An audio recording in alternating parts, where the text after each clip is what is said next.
Are you searching for the best in online black radio?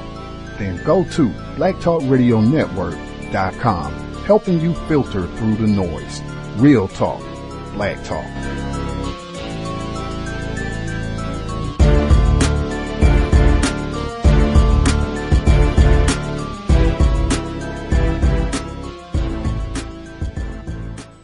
The 21-year-old man was arrested in the Beckton area of East London last August.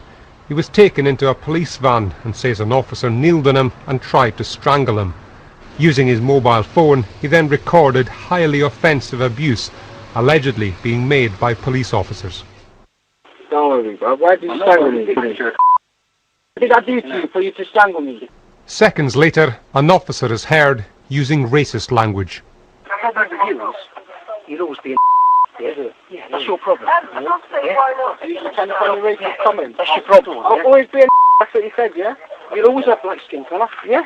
The man who made the recording says he felt abused. I felt like an animal. I felt humiliated. It was the worst experience in my life, to be honest. I don't even know, words can't describe how it feels to just have all them people against you, and you know what I'm saying, and you can't do nothing. The Commissioner of the Metropolitan Police said tonight that the allegations are being taken seriously. The Metropolitan Police say the use of excessive force or racist language is not acceptable. They say one officer has been suspended while they wait for the Independent Police Complaints Commission to complete its investigation.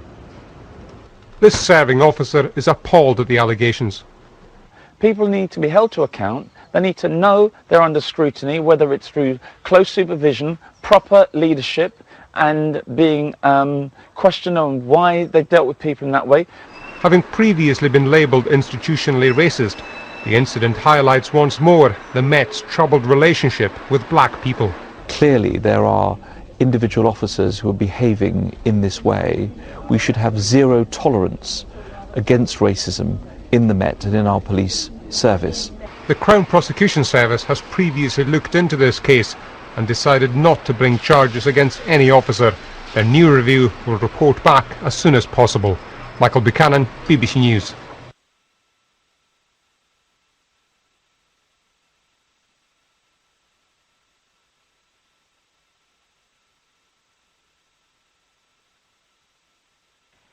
Context of white supremacy. Justice Gus T Renegade in for another program, hopefully to share constructive information on the system of white supremacy racism. Thank you everybody for tuning into the broadcast. Today's date is Monday, April 2nd, 2012, so I have been told. I want to hop right to it. This broadcast we are making up. We attempted to do this program last Monday, but we had really horrific communication problems. Racist man, racist woman, these are their communication systems, so they don't always work out the best for black people when we're attempting to do constructive work, but I guess she was patient with us and willing to give it a second try. Real pleasure to have her back on the program. Joining us live from the United Kingdom, our guest, she is the Vice Co-Chair of the Pan-African Reparations Coalition in Europe, also known as PARCOE, P-A-R-C-O-E. She also is a broadcaster on Britain's first and only licensed African community radio station, Voice of Africa Radio. You can check out her website, get more information about all of her work. It is EstherStanford.com, E-S-T-H-E-R, Stanford.com, EstherStanford.com. She's been featured in documentary films. Real pleasure to have her back on the program. And again, we want to thank her for being patient with us. Joining us live from the UK, Esther Stanford Xosei. Ms. Stanford Xosei, are you with us? Yes, I am. Greetings. Greetings. Thank you. We can hear you loud and clear this time. Real pleasure to have you on the program, and I'm thankful we have an opportunity to share your work with our audience. I guess to get started, could you share with folks, if this is their first time hearing from you, could you just give a little background information about yourself and anything you think it would be important for our listeners to know as we proceed? Okay, I mean, the basic thing I would say is that my work is really that of being an advocate, essentially. I'm a community advocate, have a legal background, but I look at law in a very holistic sense, not just in terms of the court system and so forth. And my work has been focused around trying to really fight for justice, as well as, defending and promoting human and people's rights of people of African heritage and indigenous peoples and all oppressed peoples, essentially. So that's the work that I do. It largely takes the form of advocacy, campaigning, as well as law-related education and training, working with adults and community groups, as well as inclusive of youth groups. You also have done a lot of work with reparations as well. Could you touch on that a bit for our listeners? Oh, yeah. I've been very much involved with the reparations movement, in particular in the UK, and as co-vice chair of PARCO, the Pan-African Reparations Coalition in Europe, I've been, part of a leading organization that has been championing the cause of what we have defined as being Pan-African reparations for global justice. And really what essentially that means is that our reparations is not just in terms of people of African heritage or black people in the UK, but we see this as a global movement, and we feel that that's been one of the weaknesses of the international movement thus far, because it's very much confined to the modern nation states where we've been dispersed, and that doesn't really speak to our original identities or even a global identity, especially given the fact that we are experiencing similar conditions. So we believe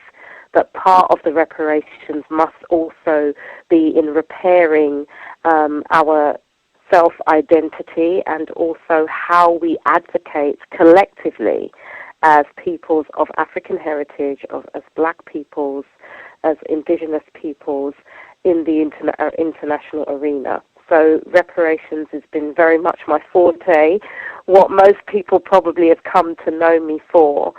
And I really have made reparations something that is my life. So everything I do has a reparations component, whether I'm working with a community grassroots group, whether I'm working in the healthcare system, whether I'm working around criminal justice, I always look at the work I'm doing through a reparations lens in terms of repairing the harm or repairing the damage.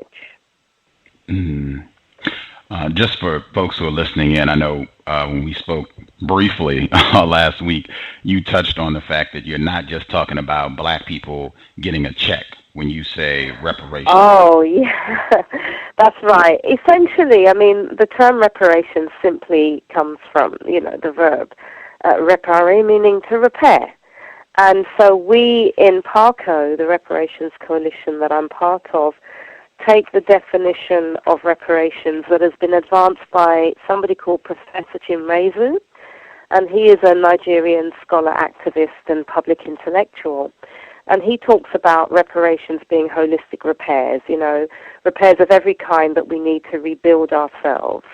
So educational, psychological, cultural repairs, family repairs, economic repairs, every kind of repairs that we need. And, there's a part of the definition where he says, more important than any lands to be recovered and any monies that we might receive is the opportunity that the reparations campaign offers us for the rehabilitation of black people, by black people, for black people.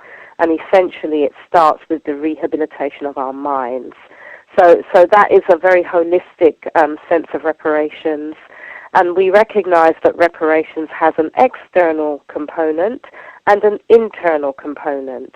And the internal is the self-repairs that we have to effect in order that we are ready, that we are prepared, and that we've begun to weed out some of the maladies, and the negative legacies that we are still carrying, internalizing, and, in terms of some of the violence that we are meting out towards one another as victims. And so we have to, take the efforts to repair that so that we are then in a position, unified, whole, to be able to enforce our will of wider society, governments and corporations, to be able to affect whatever it is we define as being the external component of repairs in terms of what we say others are obligated to do in terms of making amends, for being perpetrators of enslavement, colonialism, and its legacies, including white supremacy racism. Wow. Outstanding. For folks who have not seen you, this might be their first time hearing you. You are a black female, is that correct? Yes, I am. Right on. Last time I looked in the mirror. Yes, I'm all black, yes. Right on. This program, the C.O.W.S, Context of White Supremacy, I have unfortunately concluded that we are in a global system of white supremacy racism. I use those two terms as synonyms. I use the same definition for both terms. The definition I use is as follows: a global system of people who classify themselves as white and are dedicated to abusing and or subjugating everyone in the known universe whom they classify as not white. Do you believe that such a system exists, and do you think that's an accurate definition? Yes, such a system does exist, and yes, it is an accurate definition. Short and simple. Love it. Right on. I'll give out the address again so folks can visit your website to get more information. Again, it is EstherStanford.com. It's in the description, EstherStanford.com. When we attempted this broadcast the first time, you were commenting, even folks over in the UK, and we had a guest on the broadcast yesterday. He's in the Netherlands. Seems people around the world, they are informed about and talking about what's happened with Trayvon Martin. And you were talking about that incident as well as what happened with Rekia Boyd, a black female who was murdered in Chicago by a suspected racist off-duty police officer. Can you kind of share your view on what's been happening with these events? Oh, yeah, sure. I mean, we're very much in touch in the UK about these incidents and more. And, we, first of all, obviously, we would offer our condolences to the families who have lost, their loved ones. But equally, at the same time, we recognize that this global system, that, the definition that you read out of racism, this is how it's impacting on us everywhere. And so there are parallels, with these cases in the UK. And so whilst we are, in solidarity with much of the activism and the uproar that's happening around this, we're also drawing those links in terms of how this global system is manifesting and oppressing us as black peoples, across the seas, if you like.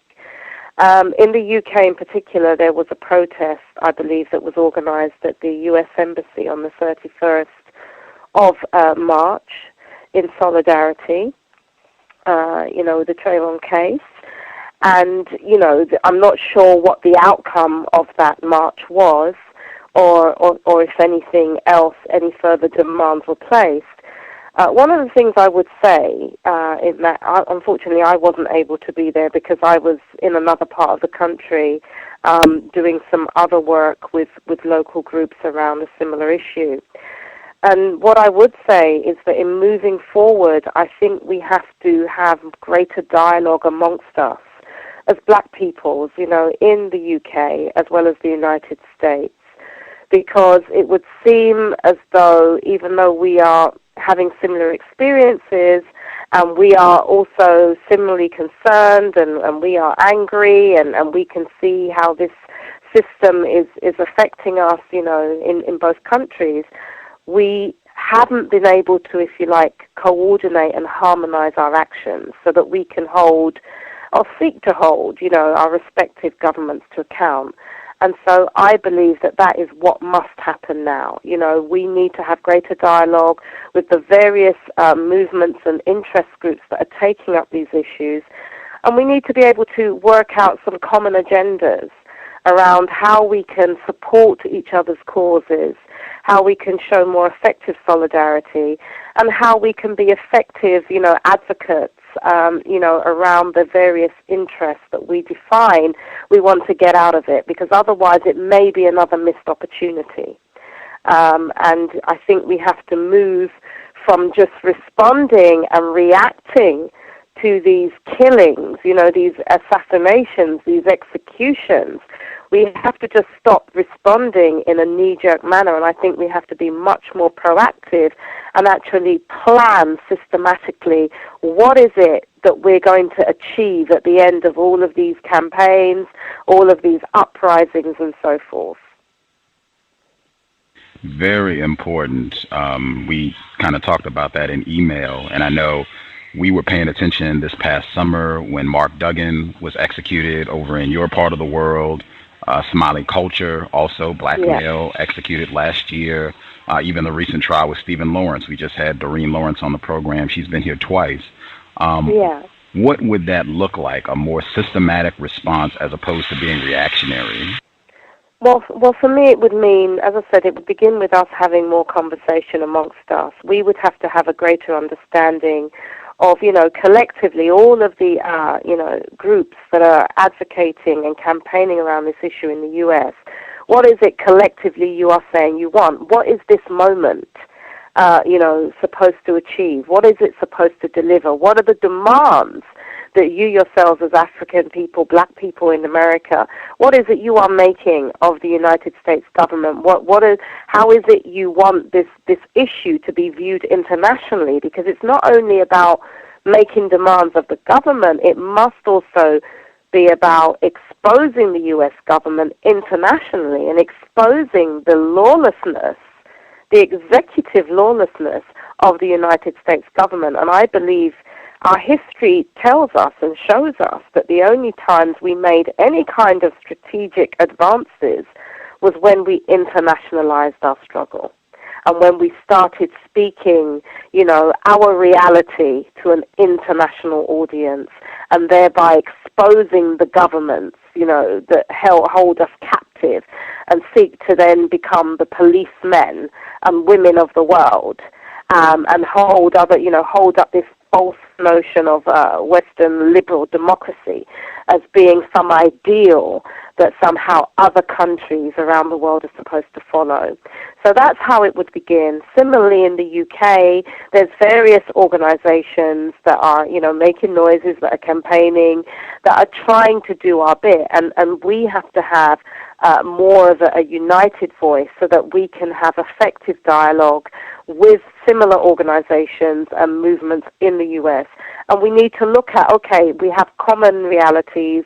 We're also experiencing, this situation of deaths in custody, of, people being just taken out, just being killed.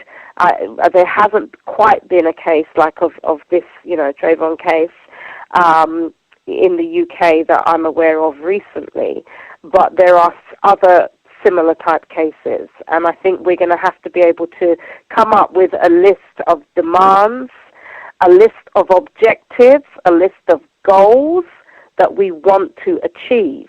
I mean, one of the things that I think is becoming very apparent that some of us were thinking about in trying to, if you like, answer your question was this shoot-to-kill policy, that seems to be operating.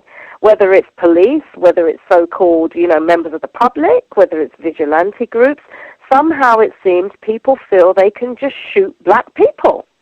And this is not only in the US and in the UK, this is all around the world. So if we were to come around something like that, where that must end. You know, no longer must it be tolerable, no longer must it be acceptable under any circumstances, even if somebody is deemed to be some kind of risk, you know, deemed to, you know, well, what about due process? What about actually arresting the individual and putting them before a fair process to be able to determine guilt or innocence? But we cannot have this situation where ordinary members of the public feel that they have a mandate to kill us. That has to stop. And so if we were to come together and formulate some kind of objective campaign globally around even that issue, and it's not, as I said, it's happening in the Caribbean. I know in particular countries in the Caribbean where, you know, some members of the police force, that's how they operate, and sometimes it's other notorious individuals who treat their citizens in the same way. So our lives have to, you know, have value again, and we have to be able to come together around trying to promote, preserve, and protect our lives. And so forth. So that's just one simple way, I think, that we could concretely begin to, you know, move on something like that. Context of white supremacy, that was really important point that I think you just shared, and you touched on that with your work a lot, and talking about the system of white supremacy enforces genocide and the devaluing of black life worldwide. And I think that's something that everyone needs to understand with regards to these killings, whether it's Trayvon Martin, Stephen Lawrence, Mark Duggan, that this sort of thing is promoted, really insisted upon in a system of white supremacy, and having an understanding of that would be really, I think, step one to try to solve this problem, and then going about how to correct that. Can you talk about some of the work that you do around genocide prevention with regards to black people? Yes. In the UK, in particular, I've been involved with a campaign, a kind of community, long-standing community-based campaign, which is called We Charge Genocide. And many of you in the US will know this campaign because the original was the We Charge Genocide petition. That was, you know, famous lawyers like Orlando Patterson, people like Paul Robeson, many other civil rights organizers and activists who in 1951 basically, you know, took a petition out at the UN exposing the United States government for the genocide that it was perpetrating against, you know, the black peoples of America. And this is a very famous petition, and we basically took up this idea and made it relevant to the experiences that we're having in the UK.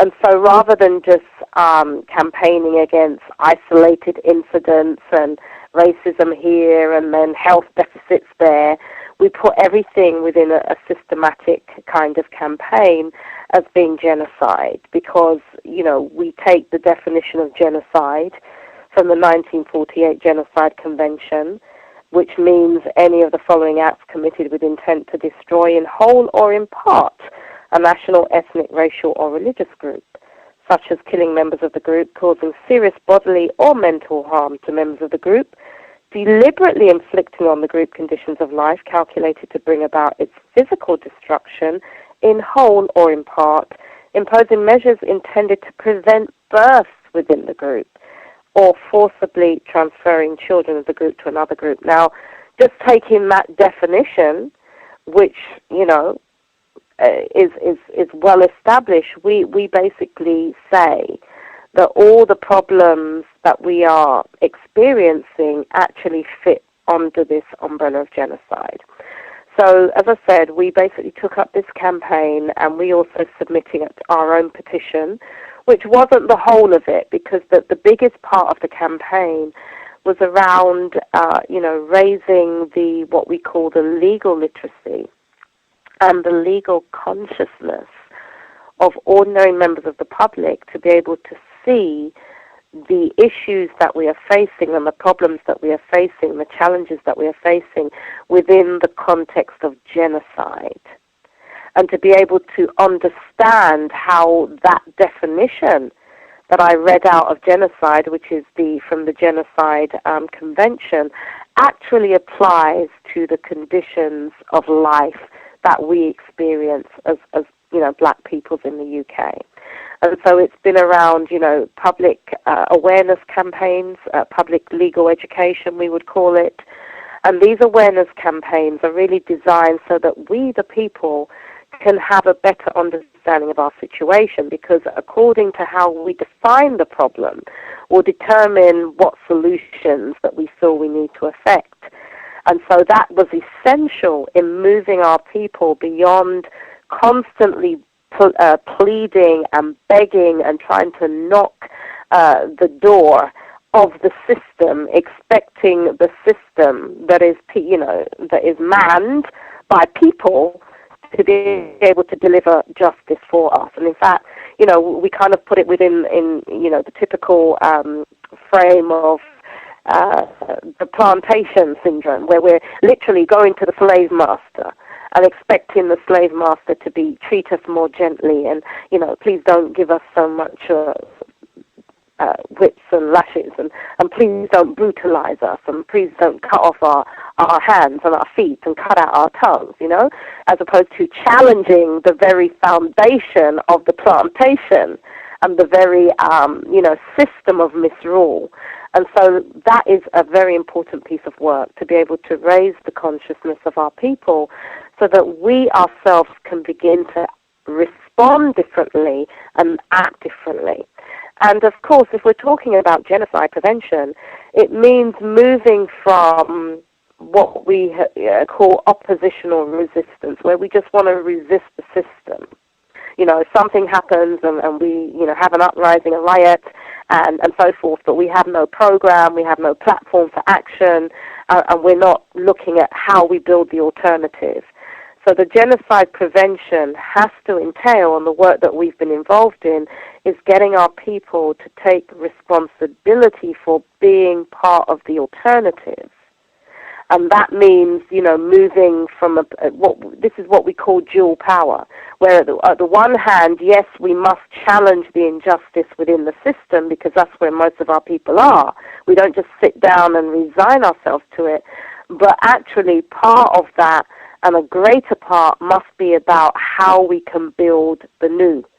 So if we're saying that the schools are becoming killing fields, which they literally are, in terms of the menticide that is happening to our children in the state school system, then we have to look at building an alternative education system. We have to look at our own schools. We have to look at changing the curriculum.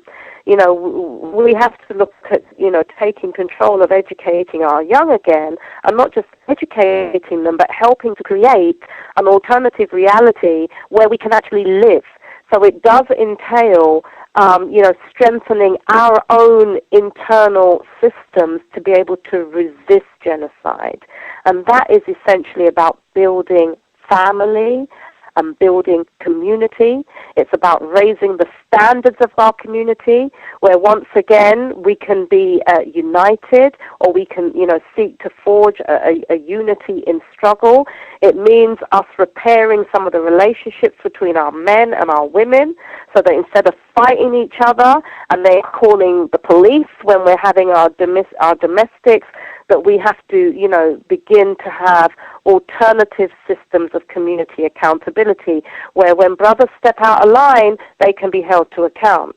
But equally, as sisters, we also need to, come into that understanding of what it's going to take again to raise our nation, and not just call on the state, which itself is a perpetrator of state violence towards not only men but also women. And so this is part of the genocide prevention in terms of putting it within a nation-building context. If we're experiencing genocide at the hands of others, then it means that we, as part of the genocide prevention, have to be about trying to build our own inoculation, trying to build our own systems of community accountability. We have to become lawmakers again. That's one of the things that we seem to have forgotten. We just seem to be victimized by state power. but we have seemed to forgotten our role as being lawmakers. And this is something we have to be able to enforce our will. You know, Marx said, law is the will of the ruling classes enacted into legislation. So until we're able to organize and be able to defend our rights, but also to be able to advocate alternatives, an alternative vision of how we want to raise our families, how we want to raise our children, how we want to live together, how we want to relate to one another, how we want to do business with each other, how we want to trade amongst ourselves, then this is part of the genocide prevention. So that when something happens to one of our young, we don't have elders and adults standing by looking on, or running in the other direction because they're scared of some of the young people that we're now seeing, you know, in our community. It means that we have to begin to take responsibility for ourselves again. And this is one of the responsibilities of freedom. Unfortunately, freedom seems to have been attained. But what we really know is that, you know, at each stage of our struggle, we have a higher understanding of what freedom really is. And so we have to evolve our understanding of freedom, you know, beyond the civil rights, even beyond the human rights lens, you know, whereby we're just looking at freedom negatively, freedom from, but we have to be able to have a freedom that where we can become creators again, we can become producers again, we can become masters of our own destiny. Context of white supremacy. Again, our guest, Esther Stanford Xosei. I'm going to double check, see if our co-host Justice, if she has some questions. I'll give out the number really quick in case folks want to call in with questions. The number to dial is 760-569-7676, and the code is 564-943 pound. Press star 6 if you have any questions for our guest, Esther Stanford Xosei. Justice, if you have some questions, your line should be open. Please proceed. Can I be heard? Hello? Yes, ma'am. Greetings. Is it Mrs. Xosei? Yes, it is. Okay. Hi. Excuse me. What do you mean when you say Pan-African? Pan-African, basically all African people. So peoples who came from the continent of Africa, who were dispersed via chattel enslavement, or those who, you know, immediately come from the continent of Africa today. The Pan-African movement is a well-established movement that was very much known in the 20th century.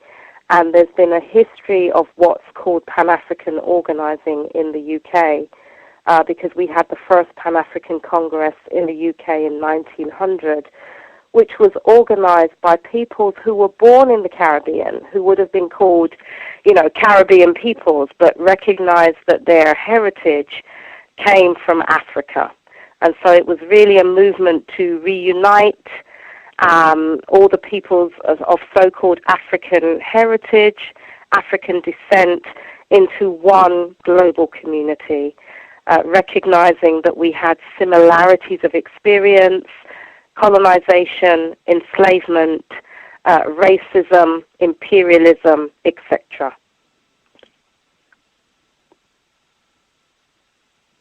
That's my definition. It means all African people. Okay. What is the Pan-African Union? The Pan-African Union? Well, the Pan-African Union, there's an African Union at present, which is the governmental body for the continent of Africa, just like the European Union is in Europe.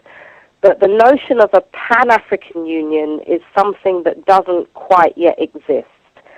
Because there's a difference between just saying African and Pan-African. Because if you just say African, then some people understand that only to mean people who immediately, directly come from the continent of Africa and can link themselves to an existing nation state. Whereas people like myself, who basically was born in Britain, to parents who were born in 2 different countries in the Caribbean, then that link to Africa is not so direct.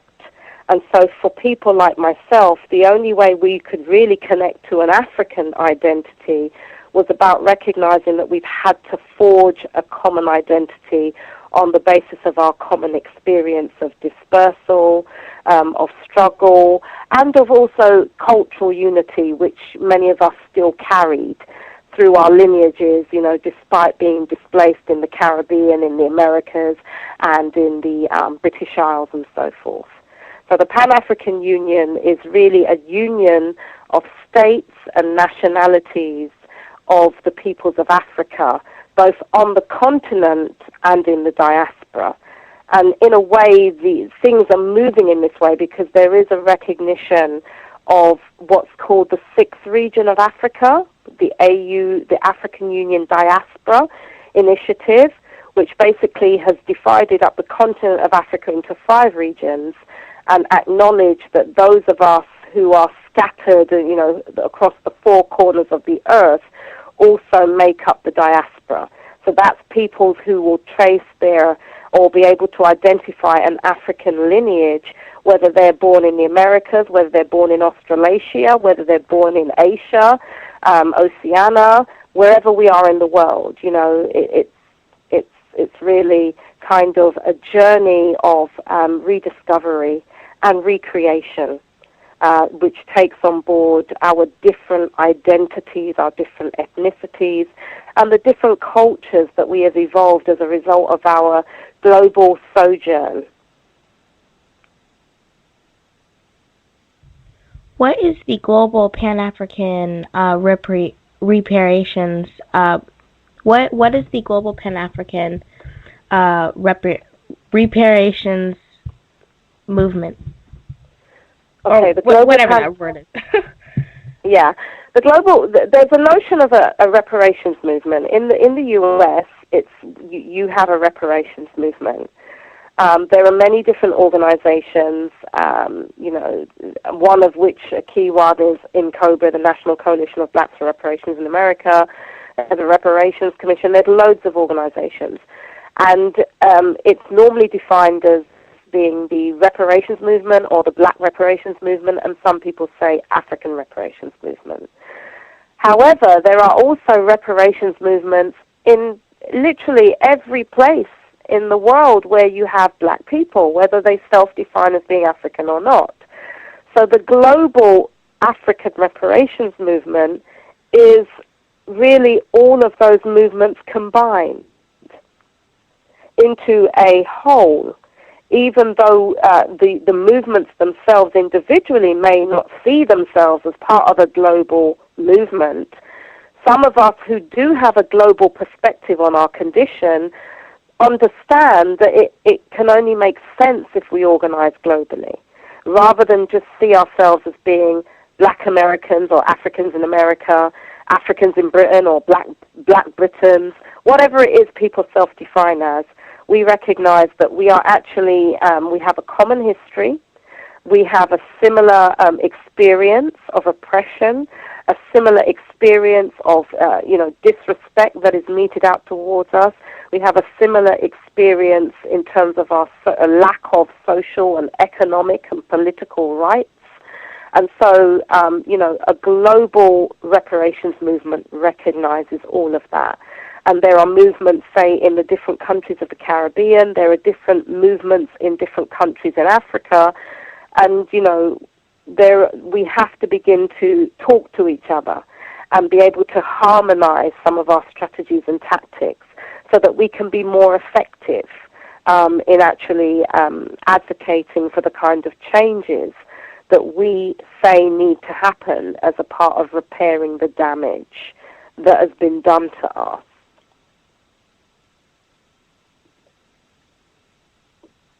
What is Anti-Slavery International?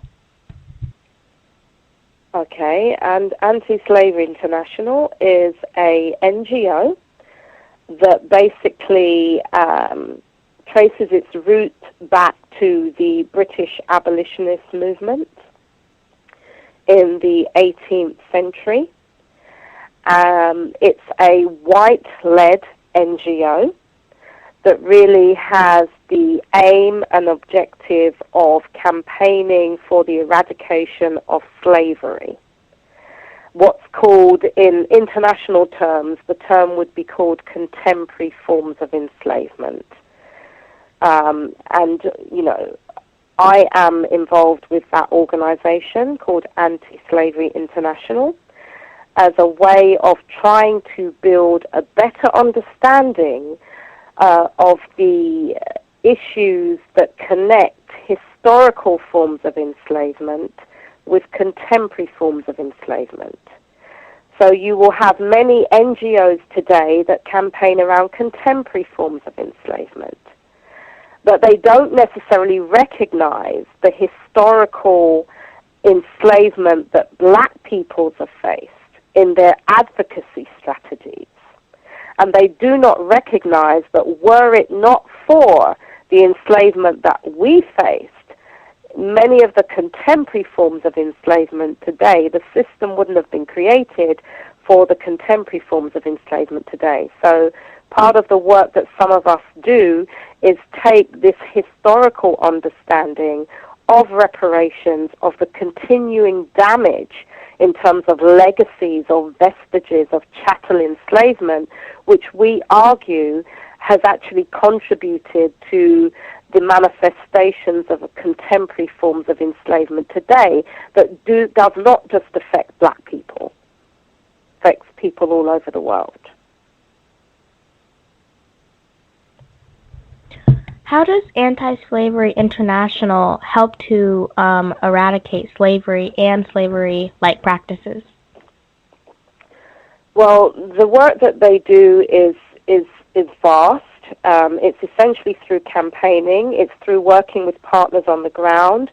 It's through lobbying at the international arena, the United Nations, in terms of enforcement of laws, as well as not only the UN, the various regional, governmental blocks as well.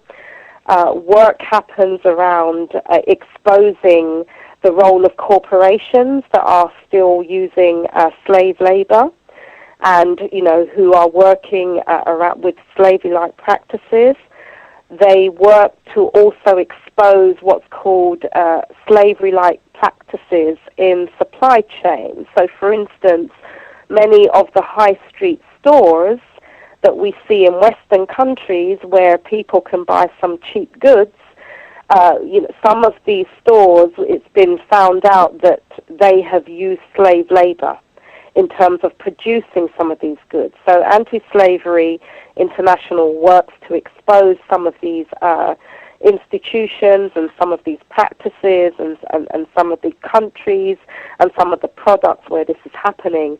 It also works with partner organizations on the ground who are also campaigning and, working to eradicate forms of enslavement, and especially in countries where there are state-sponsored forms of enslavement. There are many activists on the ground who go and basically highlight this work and seek to gain international, pressure and attention to the plight of various communities who have been enslaved.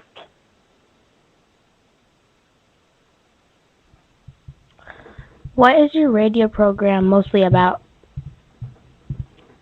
My radio program is, it's a show called Africa Speaks with Sister Ekua, which is what I'm known as on the radio, at Voice of Africa Radio. And my show really looks at facilitating a conversation amongst peoples who self-define as being African, or who are interested in not only the continent of Africa, but the peoples of Africa as we have been dispersed across the planet. So the show really seeks to provide a platform for alternative viewpoints. A lot of the conversations that we don't necessarily hear in mainstream media, and it's a show that also seeks to look at every issue through a reparations lens. So if we're discussing male-female relationships, we discuss that within the context of repairing the damage or reparations. If we're discussing school exclusions, we look at how, we can have reparations in education systems. So it's really designed to raise awareness and raise the levels of consciousness of our listeners around, the plight of peoples of African heritage, black peoples, not only in Britain, but globally. And also how we link together, and also the commonalities, as well as the differences in some of our experiences. So it's really just a global conversation to be able to highlight some of our problems, but to look at what it is we feel are some of the solutions to those problems. What is the name of your radio station again? It's called Voice of Africa Radio, and people are able to access it online anywhere in the world, because we are on internet radio as well as being on the FM dial in the UK. Okay. How do you think your radio program, Voice of Africa Radio, is constructive in working against racism, white supremacy? Well, it's constructively working against racism and white supremacy by, one, seeking to pose alternatives to the victimization that white supremacy racism actually meets out towards us as black peoples. So that's how I would say that the radio program, I mean, obviously on radio, you can't, say everything that we're really going to do to protect ourselves. It's a radio show. And we are wise enough to know there's certain conversations you will have on the airwaves, and there's certain conversations you need to have in person as part of our organizing efforts on the ground. But what we can do on the radio is seek to inform, seek to educate, seek to stimulate, seek to reawaken the consciousness, seek to share experiences, seek to share models of organizing, of what it is we can do, how we can, highlight a solution, and how we can, hopefully proactively work towards addressing it. And so it's a little bit, we're not purporting to change the world, but certainly we are a much-needed space in having a conversation that unfortunately doesn't really happen too much in our communities and is not enabled in many of the mainstream media networks. So we really see ourselves as being able to provide truthful information. So we're not just interested in dressing up the problem and trying to give false solutions, i.e. encourage our people to keep going down paths that we know are not going to lead us anywhere. But we really seek to be able to give people accurate information as to some of the knowledge that is out there that is, if you like, being withheld. Certainly, a lot of the information that we talk about is not something that people are necessarily going to learn in the school system.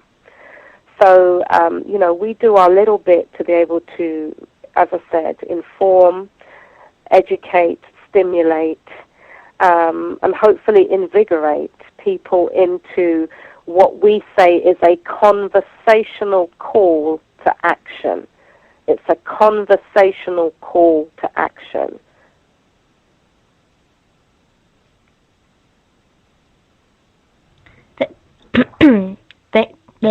Okay, thank you very much. Thank you for answering my questions.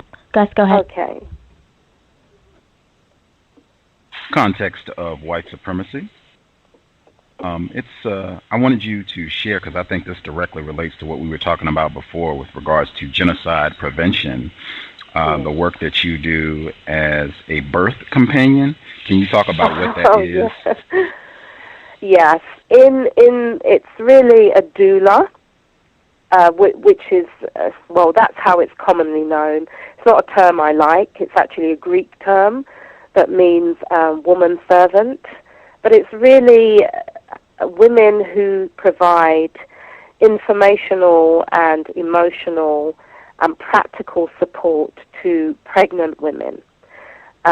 And, you know, throughout the pregnancy and also in the immediate aftermath of a woman giving birth. So in the U.S. you have them, and the term is, you know, some people say doula, some people say birth attendants, birth companions, but it's really women. I mean, there are a few men, but it actually is predominantly women who provide support to women who are pregnant. And this is very, very important. You know, this is part of how, as black peoples, in our wisdom and in our cultural evolution, we evolved many of these collective systems whereby women would be adequately supported through the process of pregnancy. And because in our traditional systems we viewed children in a very positive way, you know, we recognized that every time a woman was pregnant, we were being blessed with the potential of, you know, a new soul that was coming to fulfill work here on earth. And so the work of doulas and birth companions is really to try and bring back some of this ancient knowledge and reinstill it again, in particular amongst us as women. Unfortunately, the way how many of our sisters now are giving birth means that birth has become, you know, almost a very tragic experience for a lot of women. And I know there's been a lot of concern about the amount of, you know, in particular black women who are dying in childbirth in the United States of America. And in fact, you know, America is considered quite an unsafe place to be a pregnant woman and to be giving birth because of all the birth complications and some of the increasing medicalization and increasing interference with what essentially is a natural process. Now, I was led to this work as a reparationist. A reparationist basically is a reparations activist, and essentially, for me, and many of us who are reparationists, it is about building an alternative world. We're very clear, it's not about patching up this system that actually continues to devalue our lives and continues to kill us in terms of what we call a social death, whether we have breath and we're walking around or not. The level of existence is almost like a form of social death. So I was led to this because of a desire to build an alternative, to be part of an alternative social system whereby we could have collectivism amongst us, where we could have true brotherhood, where we could have true sisterhood, where we could actually have that village. You know, this African proverb that says it takes a village to raise a child. You know, call me a philosopher, call me an idealist, but I do know, not believe, I know that another world is possible. And I know that if we are to survive into this century, we are going to have to find alternatives, because the writing's on the wall for us.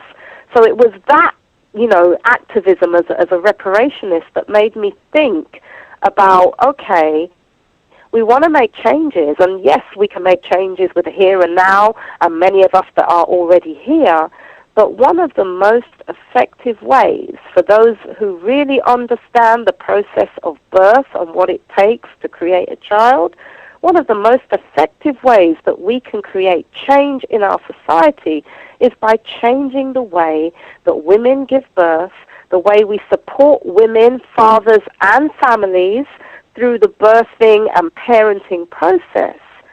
And so that's how I was led to become a birth companion. Because actually, a lot of the time, we're talking about symptoms, yeah? And if we really want to prevent genocide, we're going to have to begin to deal with root causes. We have to begin to deal with the root causes of violence in our society.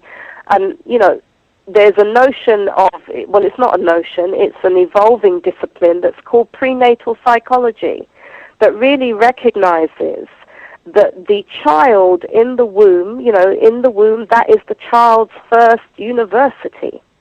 So whatever mother's going through, whatever even the thought processes that father has in creating this child is coming out into this child.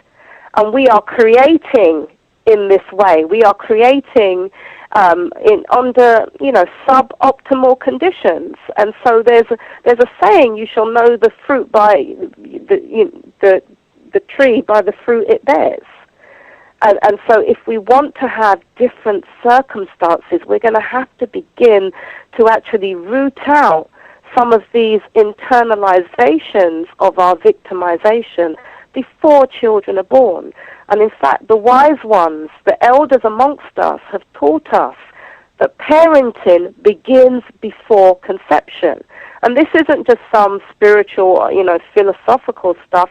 This is proven. It is known that if we have particular health conditions, that we are also passing that on in terms of the next generation that we reproduce.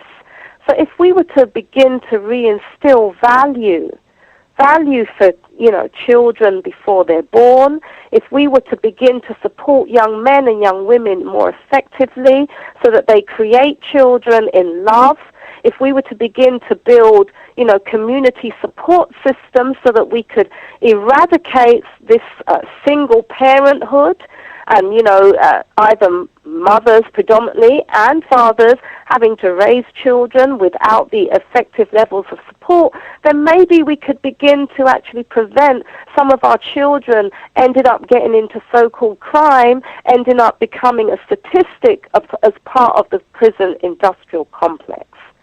So being a birth companion is essentially about trying to be part of that change, part of trying to change the consciousness so that no longer, should women be giving birth with this under this notion of, oh my goodness, I'm pregnant again, and I have no money. I don't have the support systems. I'm not having a good relationship with the child's father, and that we could begin to actually heal. That we could begin to heal women and men prior to them actually getting together to conceive a child, so that when they are ready and they are mature enough to be able to do that child comes forth, and that child can actually be supported in terms of developing its human potential, all the way throughout its life. Wow. Wow. Very important information, Esther Stanford Xosei. I'm pondering, just shared so much. Wow. And I kind of want to stay on that for just a moment, because I don't think people tend to think of connecting genocide to the stressful conditions under which Black people around the world conceive children, and the stress that Black females are under white supremacy during those 9 months when they have that child in their body, and how That's it. I mean, it's a phenomenal area of study. For myself as a reparationist, and I don't hear too many reparationists talking about this issue either, but we have to, we know too much now. We've had hundreds of years of this treatment. It's not changing. In fact, it's getting, because we know there is an agenda that is around depopulation, because the powers that be claim there's too many people on planet Earth. And we are seeing the exacerbation of conditions and illnesses that our grandparents never had, but we're having them. So if we, this is a mature conversation, and it's going to have to take mature leadership to be able to really look at the conditions of our people and be courageous enough to pose alternatives to what exists now. That is our fundamental mission. Each generation, out of relative obscurity, must discover their mission fulfill it or betray it. Frantz Fanon told us that. And we, the people of this generation, have to discover our mission and not betray it. Context of white supremacy. I wanted to get some more info for our listeners who want to research that, and males and females should be extremely concerned about that. Oh, yeah. The brothers, too. You see, a lot of the time, we call it preconception education. And, it goes back to I'm not going to give a biology lesson, but, women should know that from the time they're born as a girl, they're born with all the eggs they'll ever have. Okay? So there's something we know about genetics, but there's also something called epigenetics. So we are not just products and victims of our genes. The notion of epigenetics basically speaks to above the genes. And what's happening now is there is epigenetic changes that are happening in our biochemical composition and our DNA as a result of oppression. And that really is brought about by our environment. It's brought about by the social, economic maladies and injustices that we are facing, this stress that many of us live with, this flight or fight syndrome, which means that we're constantly on edge and this is the health impacts of racism. So yes, we have to talk about racism, white supremacy, but let's talk about it on every different level. There's so much research that has shown the physical health impacts of white supremacy racism. It can change our biochemistry. And what that means is that we begin to produce, antibodies. We begin to produce these, which result in being quite, toxins in our blood. And if you are a woman who then becomes pregnant and you're facing that, or if you are a brother, that's going into your sperm. So when you are now having intercourse, you are making love with a sister, then it's what is it we are producing? And then we wonder why our children come out the way that they do, and we wonder why our children sometimes act the way that they do. Because we have failed to prepare effectively for them. And we have actually we have been sold this notion of freedom whereby so many of our parents now, are spending their time and attention chasing the thing, chasing the money, chasing whatever. But who's raising the children? The children are having to raise themselves. And we're seeing the effect of that. So it's getting serious, because when our children start turning on each other, when our children start turning on us, when our children start turning on our community, then we have to look honestly at what is it they are trying to communicate to us. I love to highlight and use many of our proverbs, because this is our wisdom. These are our wisdom, systems. And there is a proverb that I'm going to paraphrase it, because haven't got the exact wording, but it really talks about children in this village. We can talk about a metaphorical village. And if we fail to provide for our children, they will literally burn down the village that we are part of just to feel its warmth. And that's what we're seeing. What we're seeing is inverted energy. We are seeing wasted potential. This is the genocide. These are imposing on us conditions of life that are calculated to prevent births, but also calculated so that we will not be able to live and actually enjoy meaningful lives. This is the genocide. Wow. Again, our guest joining us live from the United Kingdom, Esther Stanford Xosei. just can you share with some of our listeners, because I just think this is extremely important, probably worthy of several programs by itself. Can you share like some research, if there are books or websites that Black people can check out to get more information about either what you do with regards to being a birth companion or just the importance of prenatal care for males and females? Oh, okay. Yeah, I wish I could remember the name. There is an organization in the States that is,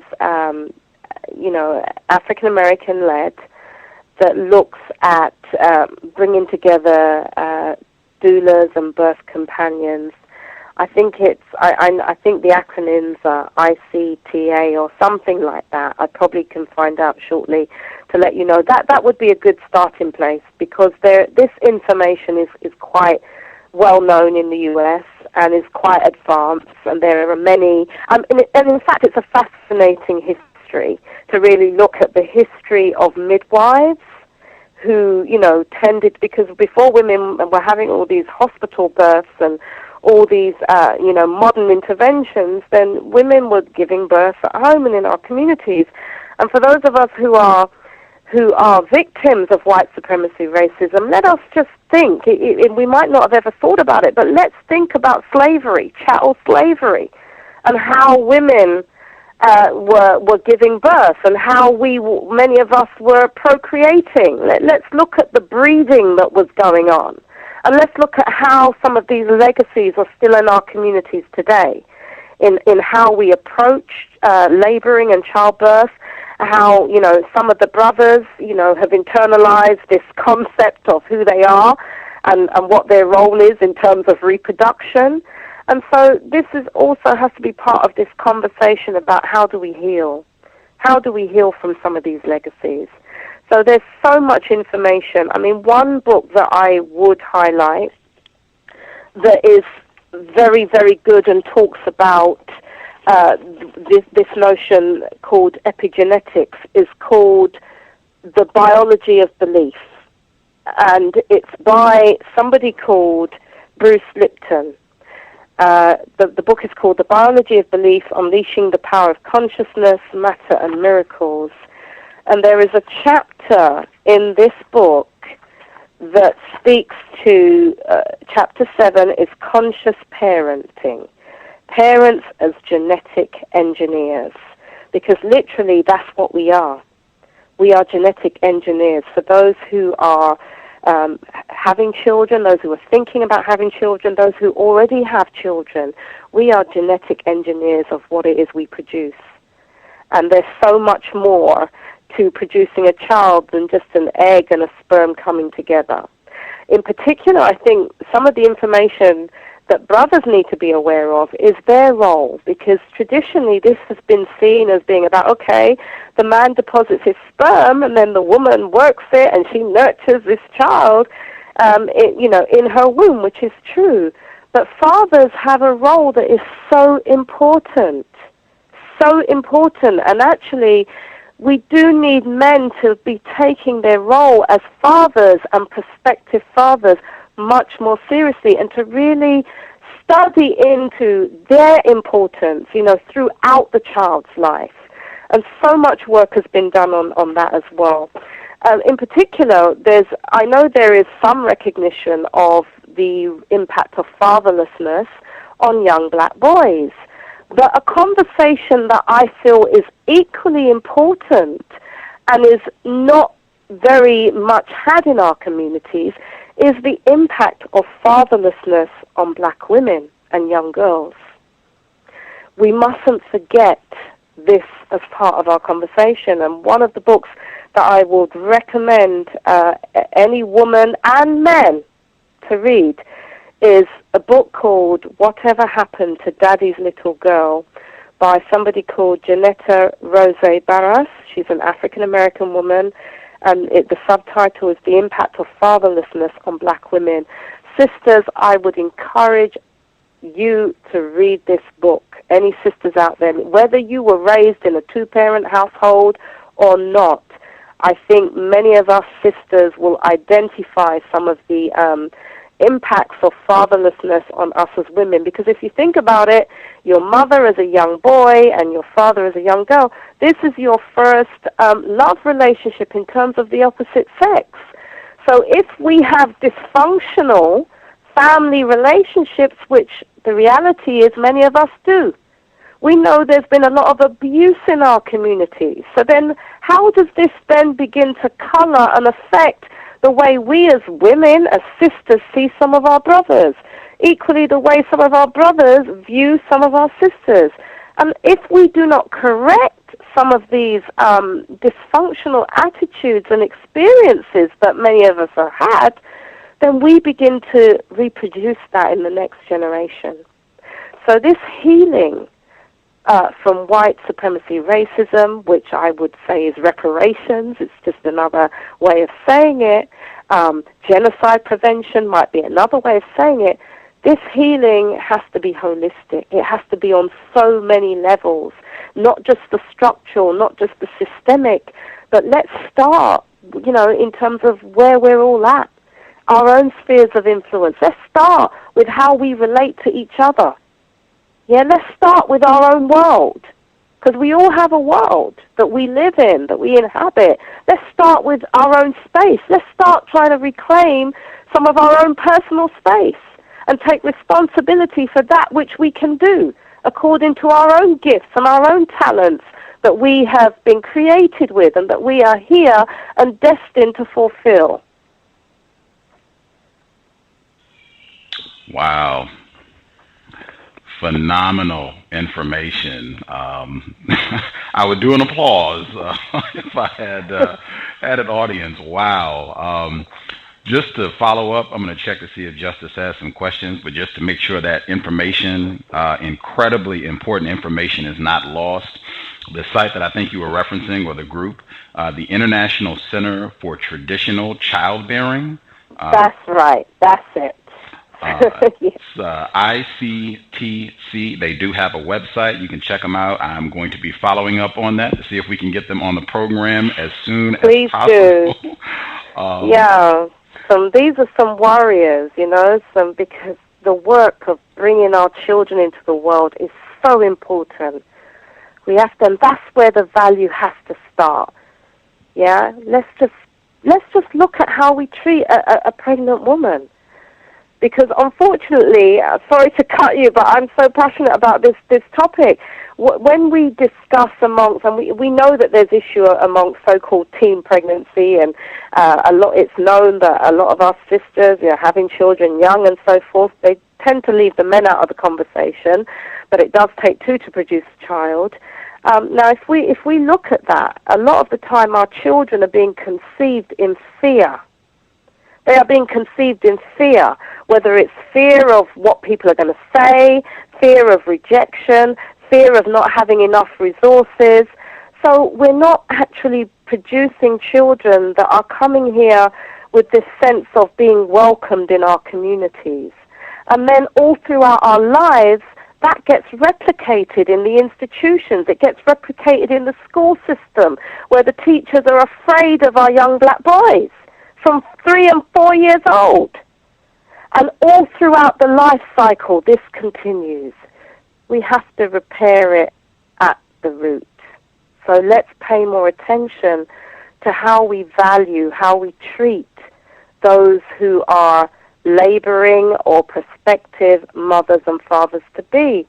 And young men need to understand that they are more than just being sperm donors. They are much more than that. Absolutely. Absolutely. As I said, hopefully I'm going to work on that immediately today. But if folks, again, are interested, it's International Center for Traditional Childbearing. And just if you visit the website, all black people on the page, in addition to seeing pictures of black males on the front page, Erykah Badu is also on the front page. International Center for Traditional... I think she's their spokesperson, actually. Wow. Wow. Yeah. Check it out. And also, you also mentioned Janetta Rose Barras. She also has a website. It's Barras, and it's BARRAS.com, JRBARRAS.com. Hopefully we can get her on the program as well. I guess just to drive the point home before I visit, see if Justice has some more questions, I'm reminded, hearing all this great information that you shared, it reminds me there's a documentary that came out in the last 10 years. It's called Boys of Baraka, and it's focusing on young black males growing up in Maryland and their families, and of course very dysfunctional as a result of racist man, racist woman, and these young children, mostly I think all black males, and they're having a tough time in school, all the typical pathologies, they don't pay attention, struggling with grades, environment of fear. And in addition to all that, there's one scene, they're out on the street and they're just talking to some regular black people in the neighborhood. And this one black female, she says, and you have to excuse my language, but I want to, say exactly what was said just so you get an idea of what went through my mind. And she said, I was going to go down the street and I was going to smack that pregnant bitch in the face with a bottle. And she was talking about another black female. Just to make the point about what, I think we got disconnected. I'll call our guest back just to make the point. I'm going to ring her back really quick, get our guest on, and then we will hear from Justice as well. If you are interested, I got disconnected from the conference line. That's terrible. Let's see.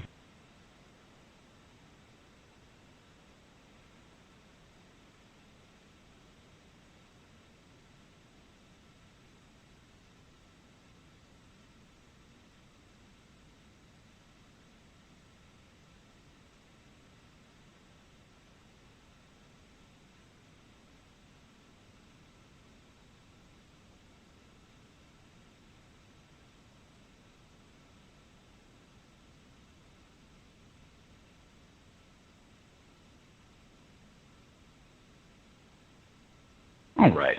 We got disconnected. I will rewind so that isn't lost. Again, I think this might have been a case of too much good information to disrupt. See, no, because now we're going to root causes now. So they want us to just be chasing, So now we're getting deep. We're getting to the foundation of what's going on in our communities. Absolutely, absolutely. I will rewind just to make sure that we didn't miss any of the information. I was saying this is a documentary film that came out in the last 10 years. It's called Boys of Baraka. Some white females put this film together, and they are focusing on young black males, and they are having trouble in school. They've got all of the typical pathologies of being in a system of white supremacy. They're struggling in school, dysfunctional home life, father's not around, all of the typical symptoms. And during the film, they're talking to some of the black people in the neighborhood. And it gets to one point, and they're talking to this black female, and she says, I was going to go down the street, and I was going to smack that pregnant bitch in the face with a bottle. Oh, my goodness. And at the time that I saw this, I didn't have any understanding of white supremacy. I was very confused. Yes, of course. I just remember watching it and going, my God, that's the way we treat pregnant black females in the 21st century. No regard. I'm going to go smack her in the face with a bottle. And that's damage. That's a damaged individual right there. Just keep that in mind, folks. Keep that in mind. And it even reminds me, we've done programs on Robert F. Williams, black male who did a ton to work against racism and white supremacy in the 60s.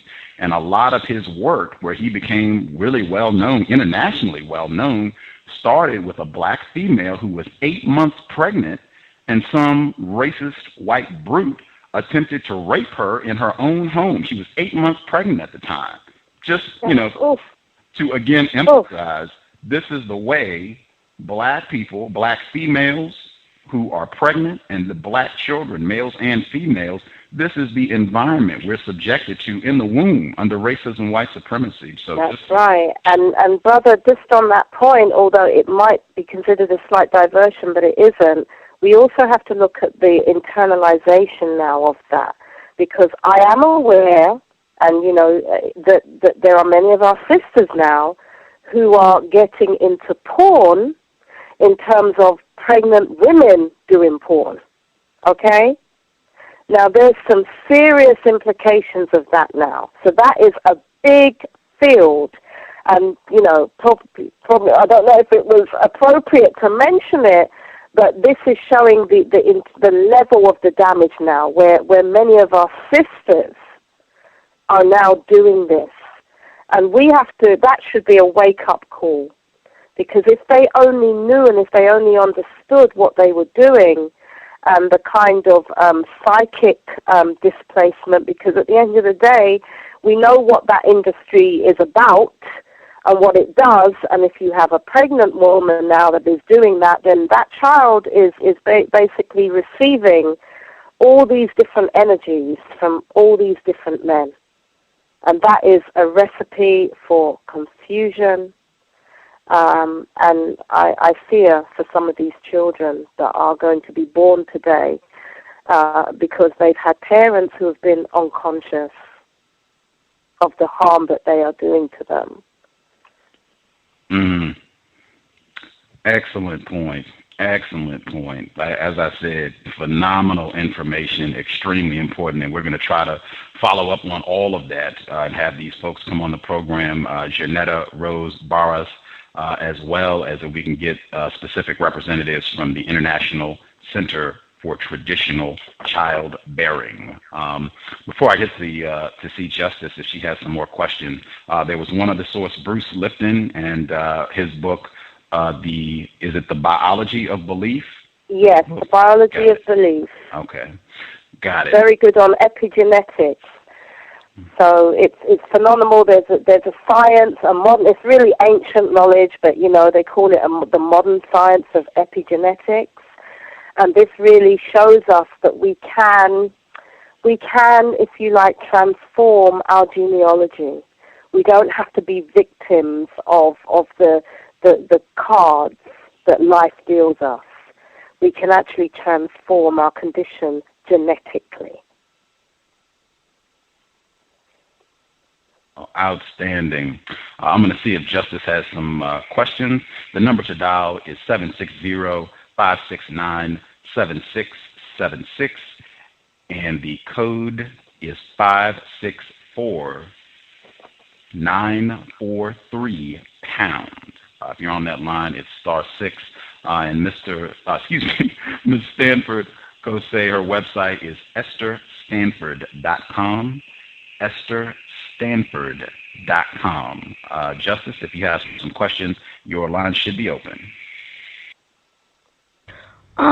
Excuse me. I don't really want to switch the topic. Well, I do want to say that this topic is actually very informative, but yeah, I don't really want to switch it.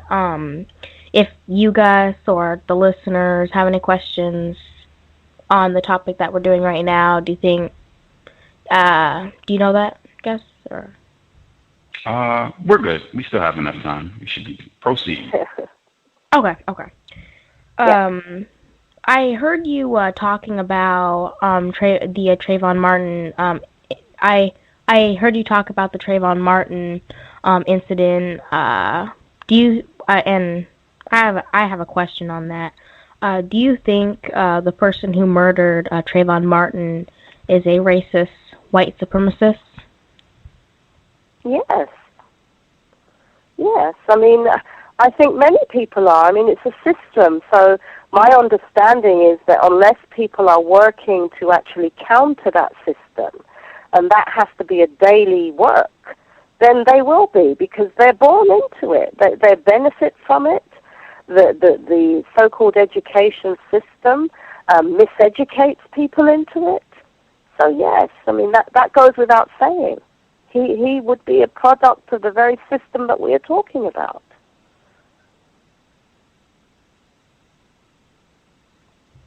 Yeah, I also agree with you. I do think that he is a racist white supremacist. I mean,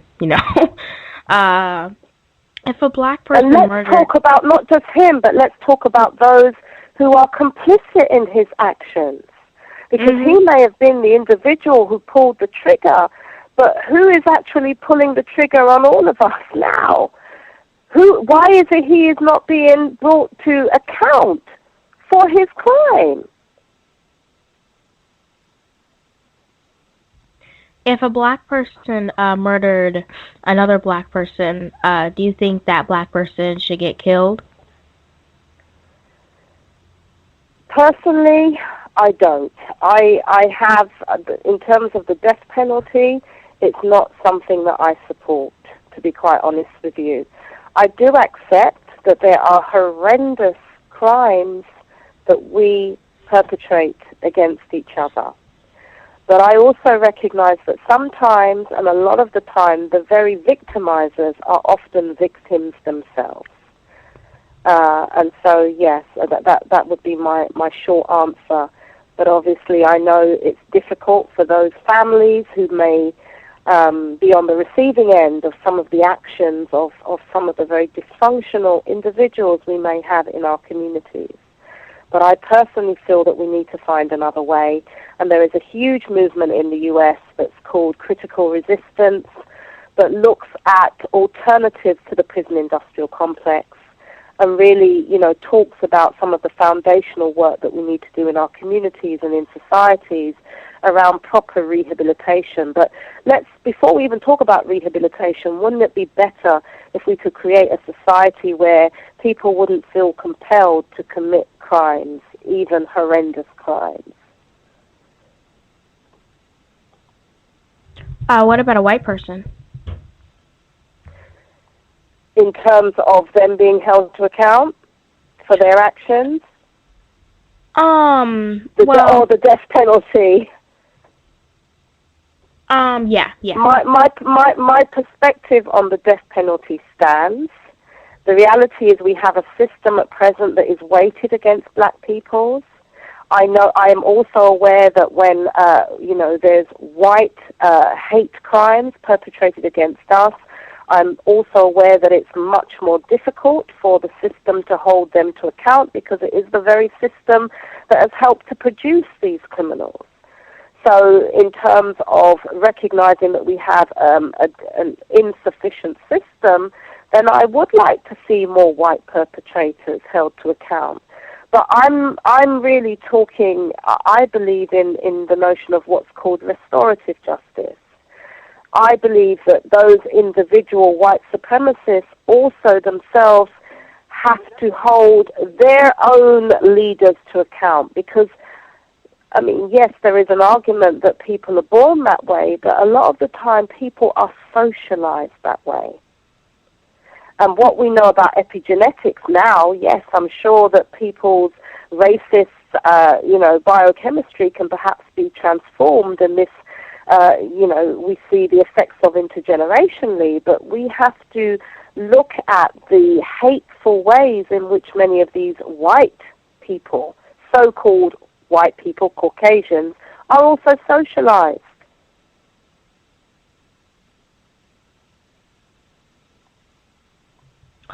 On your website, it says people often lack the ability to talk about race-related issues and concerns. Do you think black people, more so than others, lack the ability to talk about race-related issues and concerns, and why? That's a difficult question to answer. I think maybe many of us avoid that conversation. So probably a short answer would be yes. I'm not sure that we find it any more difficult than anyone else, because equally, Caucasians don't like to have the conversation about race and racism either. In fact, I know that globally we seem to be moving to a state of affairs where to even mention the term racism, people want to accuse you of being a racist. Certainly in the UK it's becoming like that.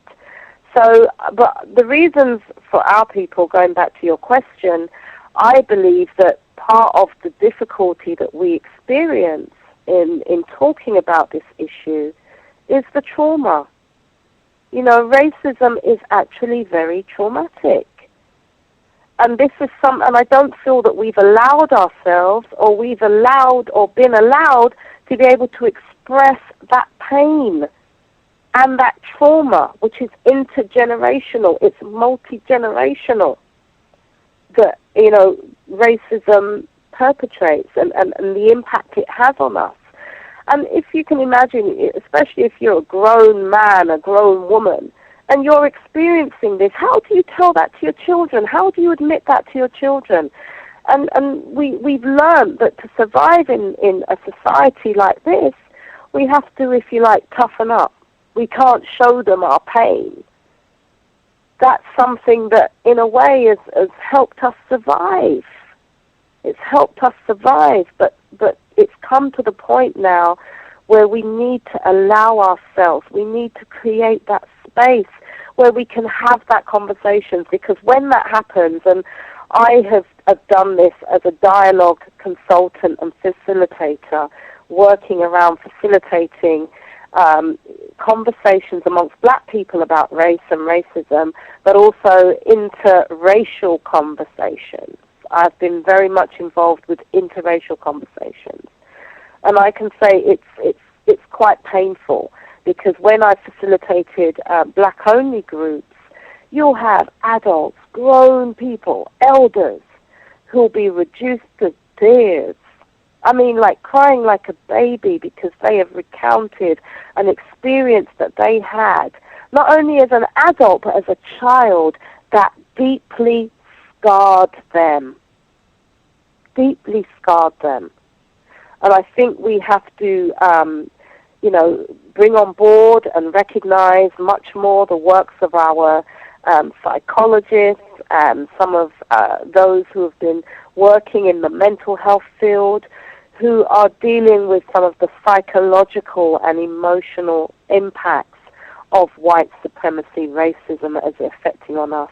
And it also has a physical health impact in terms of some of the health conditions that we're experiencing, not only in terms of mental health and distress, but also physical, conditions we know are exacerbated and sometimes caused by white supremacy racism. So I think we have to be much more sophisticated in our analysis. All the research has been done.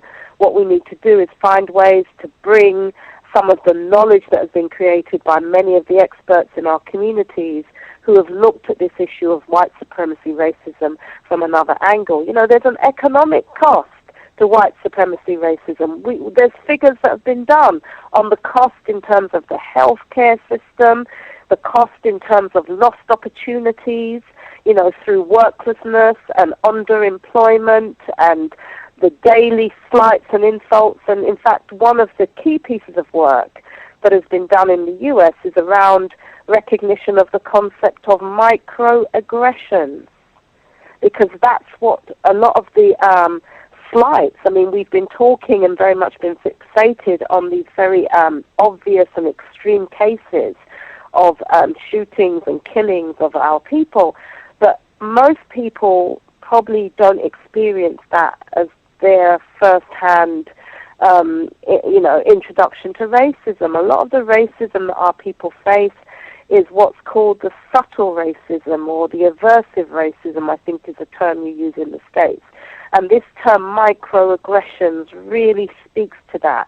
The daily slights and the insults when you walk into a shop, the way that you might be followed, the way in which you might be disrespected at the counter, the way in which no matter what you say, people are not taking it seriously. This has an impact. This has an impact on our psychology. This has an impact on us physically. And so, yes, I think we have to, build on some of the great work that has been done in the health field, which sometimes probably remains a bit depoliticized. And if it is, we have to politicize it. But equally, let us draw all of the experts in, community experts. I'm not just talking about people who have got titles after their name and have labels and stuff like that, but many of our people at a community level, not to say that we are, but we have to bring on board all of this knowledge as a way of really getting our people, because that's who I'm concerned about, with how our people are responding to this issue and how we can actually overturn this system. This system wasn't there from time immemorial. It is a social system. That means it can change. If people created it, people can change it.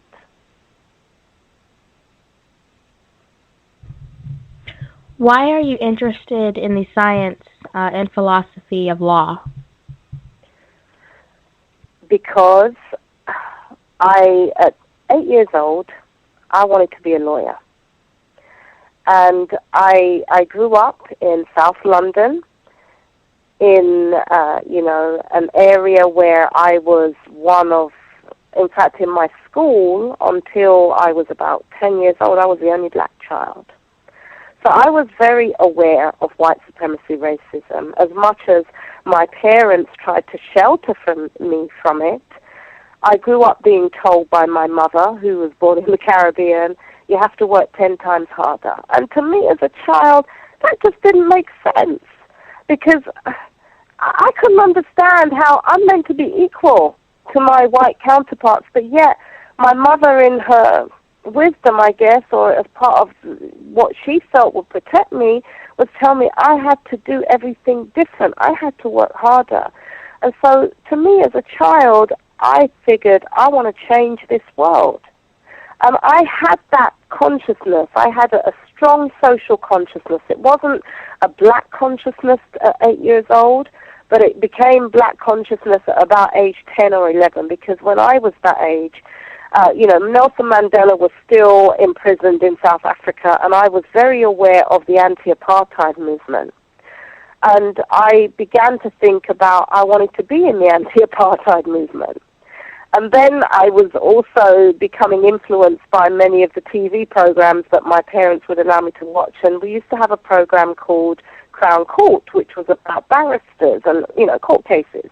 And I figured I want to be a barrister, because through law, this was my understanding and limited understanding at that time as a child, we can make changes, because I just felt law has to be able to come to our aid and defense.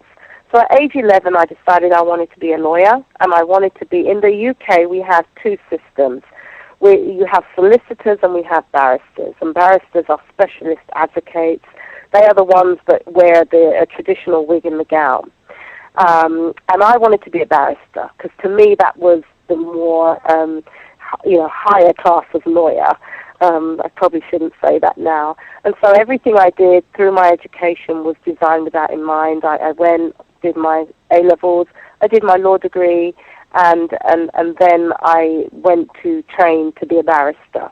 Now, one of the things that I remember being taught at law school in my first year, because I still had a very idealistic notion of lawyers and being able to affect change through using law, conventional law. And I remember one of my law professors telling us, whatever you learn here actually is theory.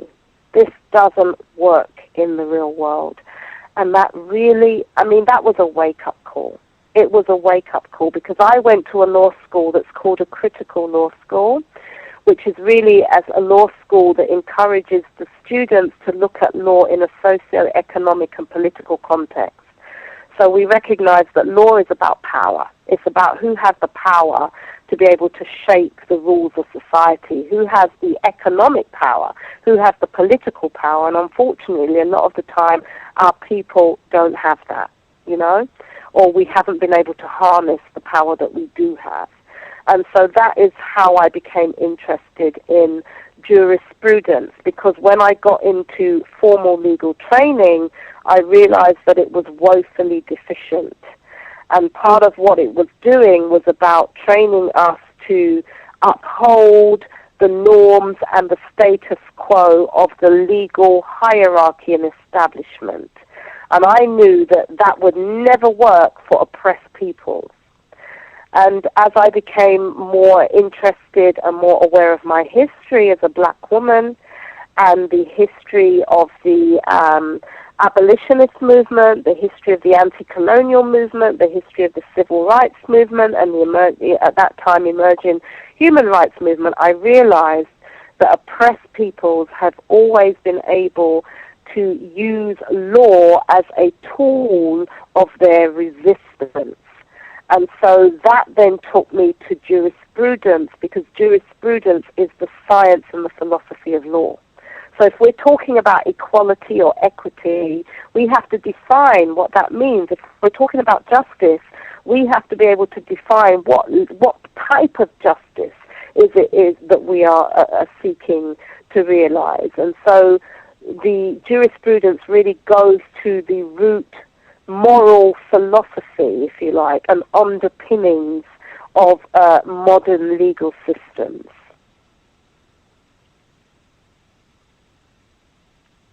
Are you going to write books for children?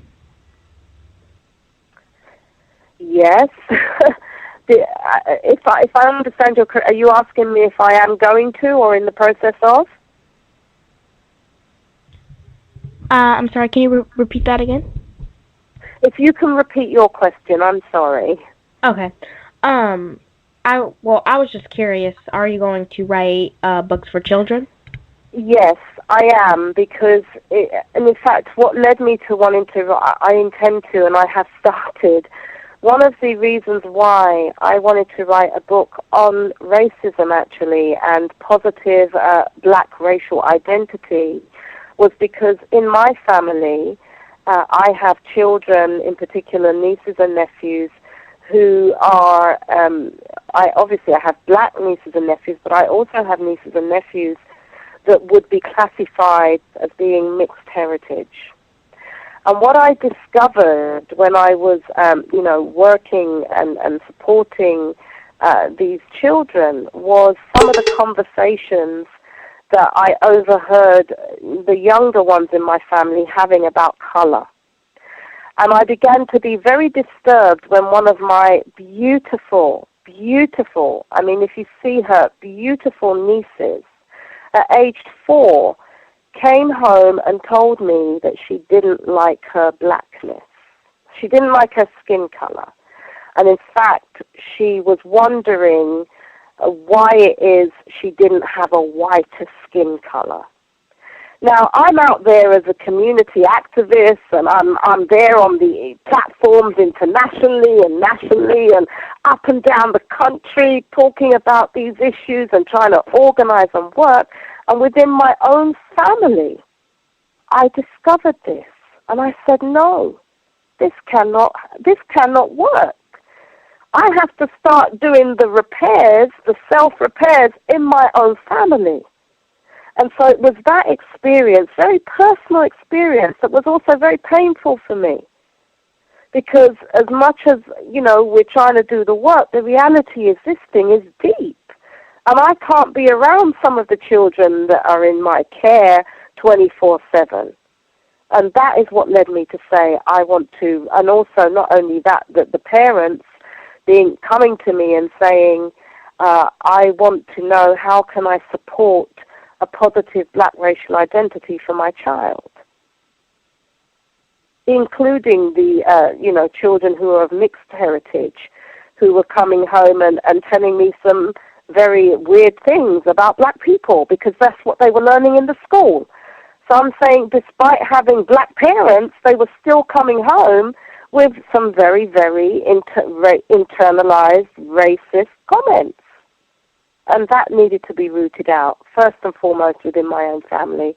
And one of the ways that I felt I could do this constructively was through, a process of re-education and, publications and books, because the children all love to read. And so that's what's inspired it. Thank you for coming on the program to share a lot of constructive information on the incident with Trayvon Martin, Mark Dugan, all those people.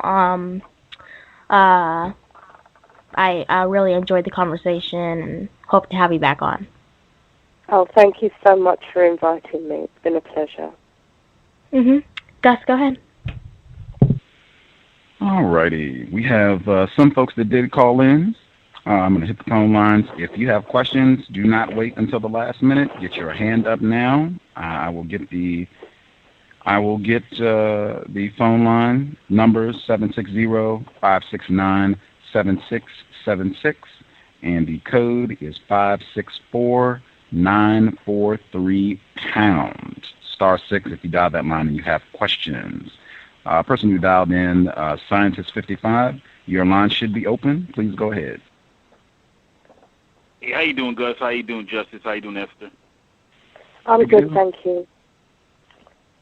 Yeah, I don't have a question. I would just like to say thank you for making my day such a positive day. I feel so motivated with what you are saying, and I just can't believe it. You just making sense, and you really getting to the root of the problem. I just love this broadcast. Thank you so much. Thank you so much for your time. Thank Keep doing what you. you're doing. I support you.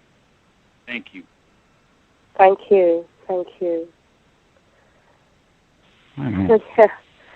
That was short and sweet. Yeah. Well, it's important because for me, as somebody who's out there, one of the things I realized as an activist, doing things at a very structural level, is that we were campaigning and achieving some gains, at the international level, but it wasn't reaching the people at the grassroots and, in our homes. And I then had to ask myself some real questions. If what I'm doing cannot make sense to people in my family, people who I live amongst in my community, everyday people, then what is the point of doing it? So whatever we do, it has to reach down to the people. The people might not understand the terms, they might not care so much for the big issues, but we have to begin to make sure that whatever we're doing reaches them, that is relevant to them, and that is informed by their experiences and their realities, so that we don't create these separation and these ivory towers and this elitism amongst us, the so-called people with a bit of consciousness and a bit of the knowledge, because it's got to be about changing people's realities. And, I am always inspired by our ancestors and many of the great spirits amongst us and some of the great revolutionaries that we have. And one of those is Amilcar Cabral. And one of the things he says is that people are not fighting for ideas. They're not fighting for that. They're really fighting for a better life, and so that and also for their children, that their children can have a better life. So we have to keep it real. Whatever we're doing, we have to keep it real.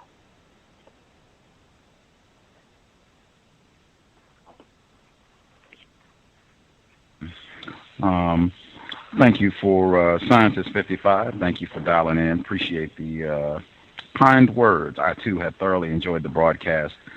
We will hit next person that called in. Actually, I'll share one of my favorite quotes from Mr. Cabral. I shared this on an earlier broadcast. He said, in revolutionary process, the desire for visibility is a teething disease, and that massive crowds gathered to make demonstrations of insurrectionary yearning before the enemy make no sense. Quiet, selective, effective, efficient initiatives will do. And wow, phenomenal. That's it. That's it. That's it. Person who dialed in last 4 digits 5301. Your line is open. 5301. Good afternoon. Can I be heard? Shooby-doo. Shooby-doo to you. How are you, Justice? I'm very good. Okay, good. And Esther, thank you for coming on to the show. I really appreciate the information that you shared, particularly on birthing. My wife and I just had a daughter home birth 3 months ago, and we talk to couples all the time about the importance of not just the birth, but prior to the birth, and more specifically because a lot of people have an acidic diet, and it may be one person who has an acidic diet and the other person has an alkaline-based diet. And this is the reason why a lot of these children today are so confused and so chaotic. What information do you have nutritionally, if any? I don't know if that's your area of interest, about what potential parents should do towards conceiving a child. Because for my child, I was the doula, and I try to get a lot of other men involved in that. And that's interesting. There's not too many male doulas in our community. I started a little daddy doula support group. Oh, very good. Very good. Yeah, but, I mean, that's interesting culturally. It's a big cultural shift in terms of the role of men and how involved men should be in the actual physical birthing process. So that's a whole other conversation. But in relation to nutritional information, I'm not a nutritional expert. I have to first and foremost say that. But I do know, some information. And in particular, yes, diet does very much impact, the kind of life, the kind of soul, the kind of child that we are going to create. And so parents should pay. I mean, it's really can't do justice to it in the little bit of time that I have now. But you're right in terms of the information that you've already shared. Parents need to be looking at what they're eating. In particular, I'd say a year prior to conception, but at least the last 3 months prior to conception, because it takes about a 3-month time frame for the eggs and sperm. I think sperm, they say 90 days to be created. And so there's very much a lot of focus on folic acid and things like that. I mean, that's one level of it, but it's a lot deeper than that in terms of looking at the diet. For me, vegetarianism, veganism is key, is vital, and there are many people who are not, living a vegetarian or vegan lifestyle. So I think there needs to be probably a show just on that whole question of diet and nutrition, where some of the experts around that. But I would say that individual parents we would have to have, in terms of a consultation, much more information about the different lifestyles and the different diets that the prospective father and the prospective mother are, indulging in, because that will impact on the quality of the child.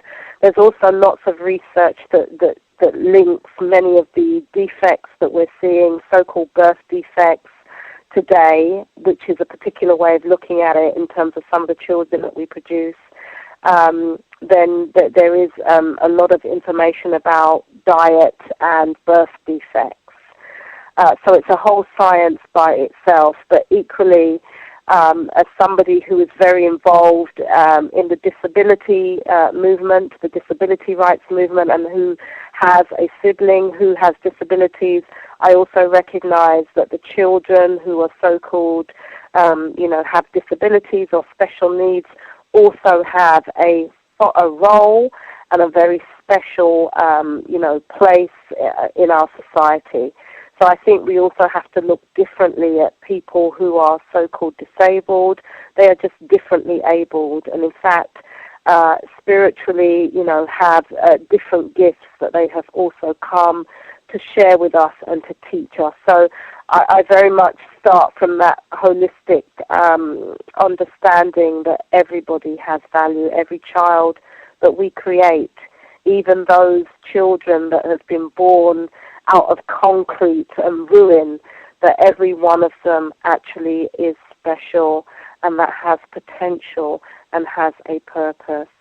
So yes, diet is something we have to understand. There needs to be more what's called preconception counseling. So even before you're thinking about having children, or, once you are an adult or sexually active, we should pay much greater attention to our diet and what we are actually ingesting.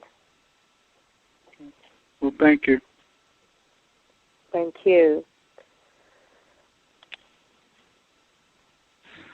Thoroughly enjoyed the broadcast. I'm checking for other hands as well. Looks like, as I said, do not wait till the last minute. The website again is EstherStanford.com. EstherStanford.com. Lots of great information. Can you tell folks where they can check out your radio broadcast as well? Oh, yes. www.voiceofafricaradio.com. My show broadcasts at 8 p.m. GMT, which I think, depending on where you are in the States, I think is 3 to 5 p.m. on a Wednesday. It's a 2-hour broadcast, and we have lots of listeners in the U.S. So www.voiceofafricaradio.com. Is that Africa with a C or a K? Africa with a C. Africa with a C. voiceofafricaradio.com.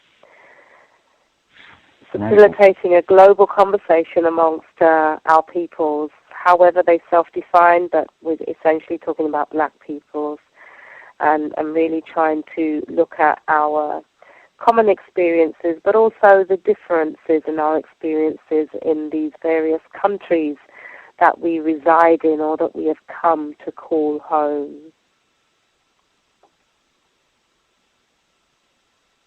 Definitely encourage listeners to check that out. The address again, voiceofafricaradio.com. Yes, every Wednesday from 8 to 10 p.m. GMT. So that's normally 3 to 5 or 2 to 4, depending on which part of the state. Sorry, 12 to 2, depending on which part of the states you're in. Right on. Definitely check that out on Wednesdays, voiceofafricaradio.com. Before we wrap things up, I did want to ask, are they using the term post-racial in the UK as well? It's not so much. That's a term that we more have inherited from the U.S., but because this is a global village we live in now, you are hearing, in particular, you hear it more in the media, in the print media, where, in particular, white liberals are writing articles and they will use that term. Some of the misguided ones amongst us often say it when they are mounting mainstream, so-called, in terms of white society, the platforms of mainstream white society. But most people in the UK, it's not really part of the common vocabulary that our people are using. Okay. Wow. Also, I definitely wanted to make sure that I recognized Mr. Leo Muhammad. He was the one that informed me about your work in the first place. He's been on the program many times, and he was just with us I think last month. And he said, oh, yeah, you've got to have Ms. Stanford on your program. Phenomenal information. Definitely make sure you get on as soon as possible. So definitely recognize Mr. Leo Muhammad, black male in the UK, also doing great work against racism, white supremacy. Before we wrap things up, just phenomenal broadcast. Thoroughly enjoyed having you on. Is there anything, closing thoughts that you would like to leave our listeners with, things that you would like them to think about and or act on? We have to move beyond just resisting the system. We have to create another community, another world. We have to create better relationships. It's our destiny. And so, and for me, it's about sovereignty. It's about nation building. And we have to make this tangible and concrete, We just have to find another way. If not, we will become extinct. It's that simple. The ways that we have been choosing lead to social death as well as physical death. And it is our destiny to be so much more. And so we have to rise into that destiny. And so that's really what I would leave people with. And let us always remember the children. including the children amongst ourselves. We could be grown, but there's still a child inside. And we must never, ever lose sight of that inner child that is within each and every one of us. The websites, EstherStanford.com, EstherStanford.com, as well as the radio broadcast is VoiceOfAfricaRadio.com. Again, VoiceOfAfricaRadio.com. Man, it was an honor to have you on the broadcast. We are going to appreciate this information. As I said, I will be following up on the recommendations that you gave about prenatal care and childbirthing, following up on it immediately. And we will definitely be looking forward to have you back on the broadcast at any time.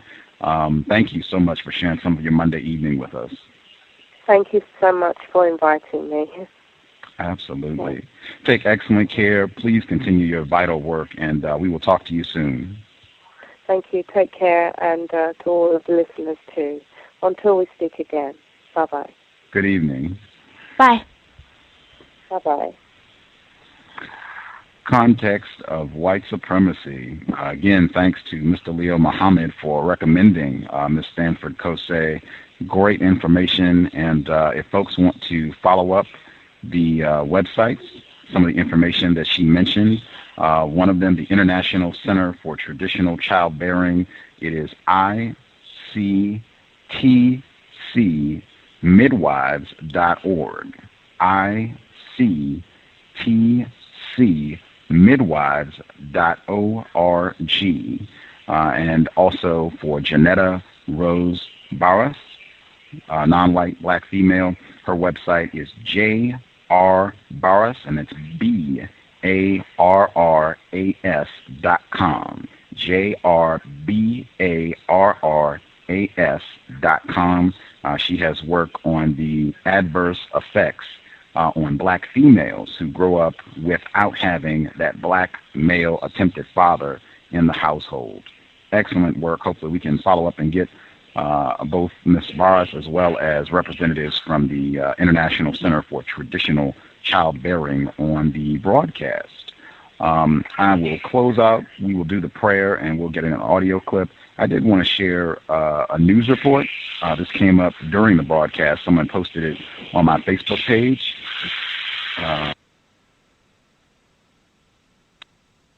The title of this report is Californian Trayvon. Cops gun down unarmed black teen. Title again, Californian Trayvon. Cops gun down unarmed black teen.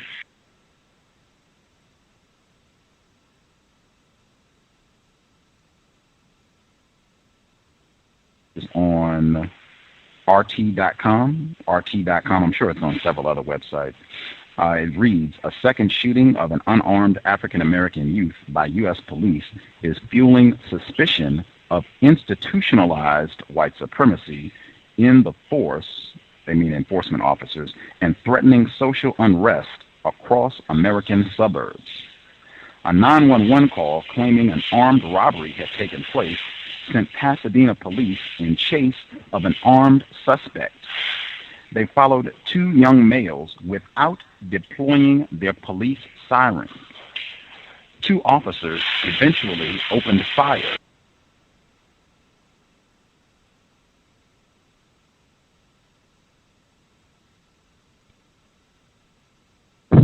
Sorry about that. Was picking up background noise. I will start that paragraph again.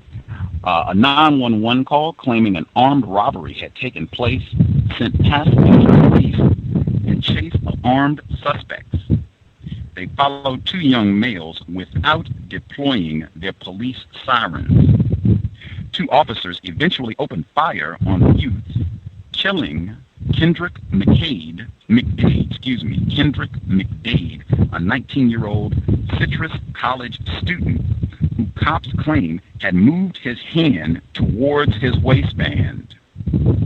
McDade, a standout football player for the Azusa High School Aztecs, was unarmed yet died in hospital of multiple police gunshot wounds. Local man Oscar Carrillo, who placed the 911 call, admitted under questioning he had lied to police that the suspects were armed to generate a faster response. After McDade's 17-year-old companion had broken into his car, the 17-year-old has a criminal record of burglary, grand theft, and failing to register as a gang member. Carrillo is now charged with involuntary manslaughter by the trigger-happy enforcement officers. Black males become targets of violence. The Trayvon Martin affair, that's the word that they use, following the killing of an unarmed 17-year-old African American by a neighborhood watch coordinator, has put the conduct of U.S. security forces and laws supporting them under intense scrutiny. Civil activists and McDade's family and supporters have been calling for a thorough investigation and justice for the teen. Some have drawn parallels with the Trayvon Martin case. They were young black males who are, when the situation comes up, targets of violence. Earl Afari Hutchinson, president of the Los Angeles Police Roundtable, was quoted by the Daily Beast as saying, Hutchinson also noted that the responsibility for McDade's death should lie on Carrillo, as he overstated the possible danger the two teens posed. I think Carrillo owns a great deal of culpability, Hutchinson said. If he hadn't lied, Kendrick McDade would most likely be alive. They should throw the book at him.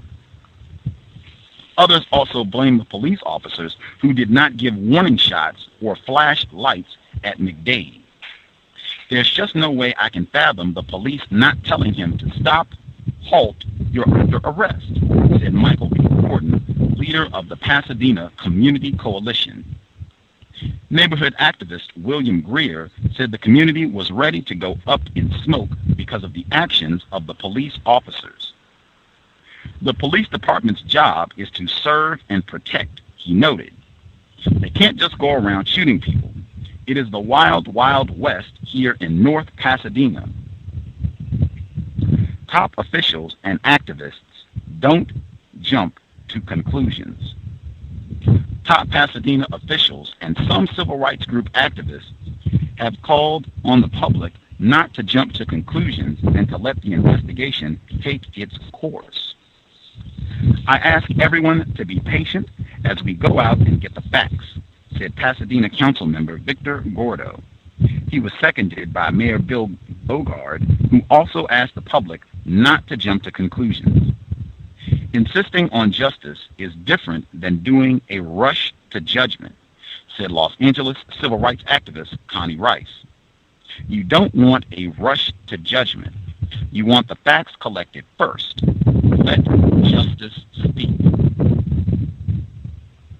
Although the cases of Trayvon Martin and Kendrick McDade appear to be similar on the surface, there are significant differences between the two. What does make them similar is the fact that both victims were black teenagers suspected of being involved in criminal activity. Pasadena Police Lieutenant Flinte Riddle notes that in Martin's case, the teen was shot by a neighborhood watch captain on his way back home, while in McDade's case, he was killed by the police after allegedly committing a crime with his accomplice. This wasn't any type of profile looking for someone of color, Riddle said. This was a response to an armed robbery that had just occurred with a full description. That is significantly different than the Florida case. The officers are extremely upset. They believed their lives were in danger. And that's where the report ends. Again, this is titled, Californian Trayvon, Cops Gunned Down Unarmed Black Teen. This is on RT.com. This was just reported today, just a few hours ago, in fact, from the time that this broadcast began.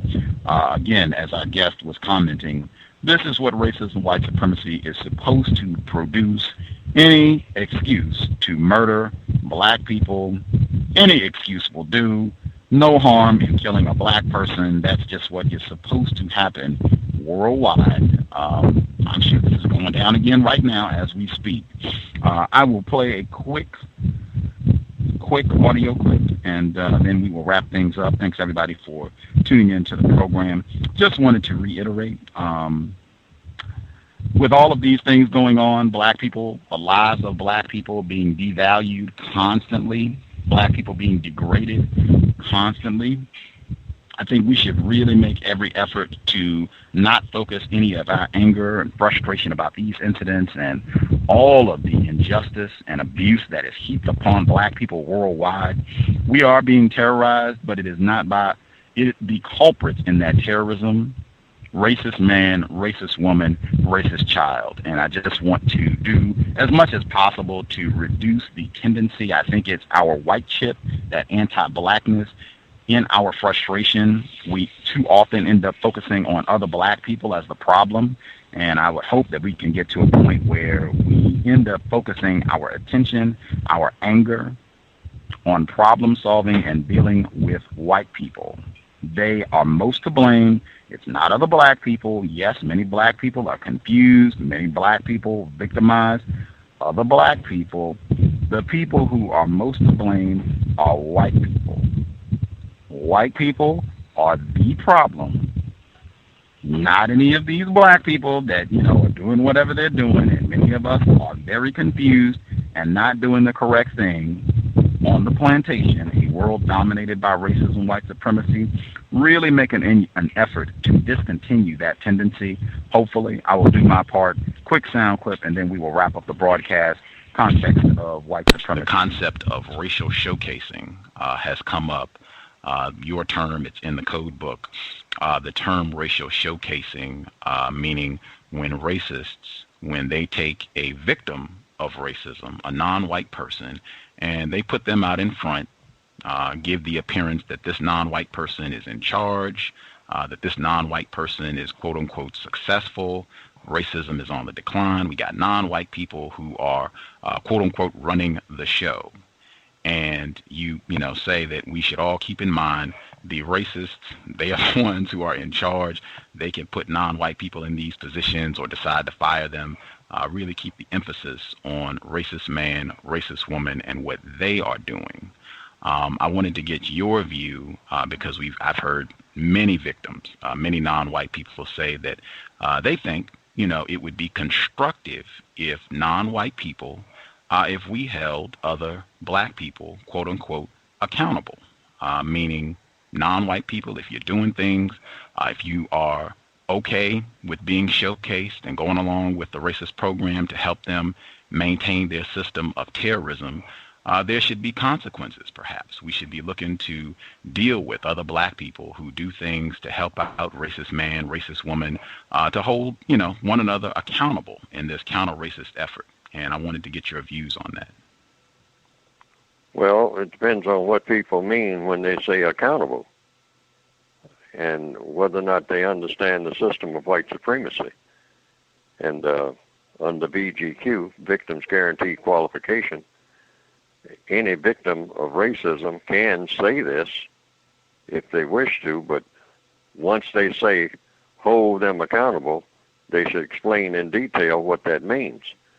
Because no non-white person has anything to do with what the white supremacists choose to do, except what that non-white person chooses to do about the white supremacists who are causing it to happen. Whatever it is that's happening that shouldn't happen to non-white people. That's what white supremacy means. The white supremacists, racist man and racist woman, collectively, are to blame for anything that happens to non-white people anywhere on the planet that should not happen.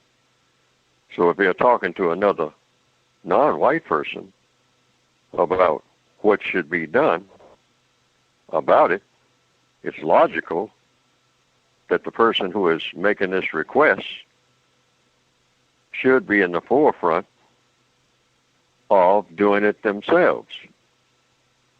In other words, the non-white person who is being showcased, you might say, and any non-white person can be showcased. All non-white people are showcased to certain degrees. It's just a matter of degree. If you're under the system of white supremacy, you're being showcased in whatever particular task that you are set to do by the white supremacists. Now, if the white supremacists don't have anything to do with what you do, then you're not being showcased. But I don't know of any non-white person on the planet who is not being told what to do and what not to do by the white supremacists. That's what white supremacy means.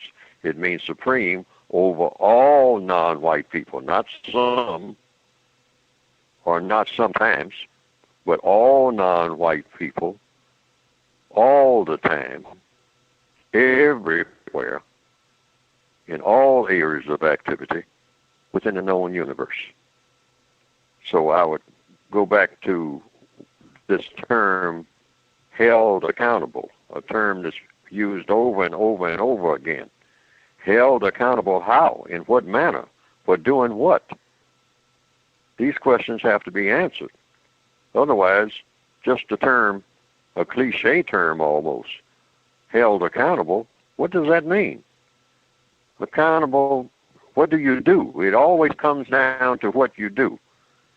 You're going to hold them accountable. Hold them accountable. Hold them how? And hold them for doing what? That everybody else isn't doing too, in one way or another, if they're classified as non-white. One prisoner of war holding another prisoner of war accountable while both of them are in prison? Hold them accountable how? For doing what? One prisoner is sent to clean up the prison yard. Another prisoner is sent to clean up the cells. Another prisoner is sent to paint the warehouse. So which one of these prisoners are you going to hold accountable for doing what? Painting the warehouse? Cleaning up the yard? Cleaning out the cell? Because the person who is running the prison is assigning all of these positions. So is each one of the prisoners going to hold all the other prisoners accountable for being prisoners? These questions need to be answered before anybody makes a move, if you follow the logic. It's all a matter of logic.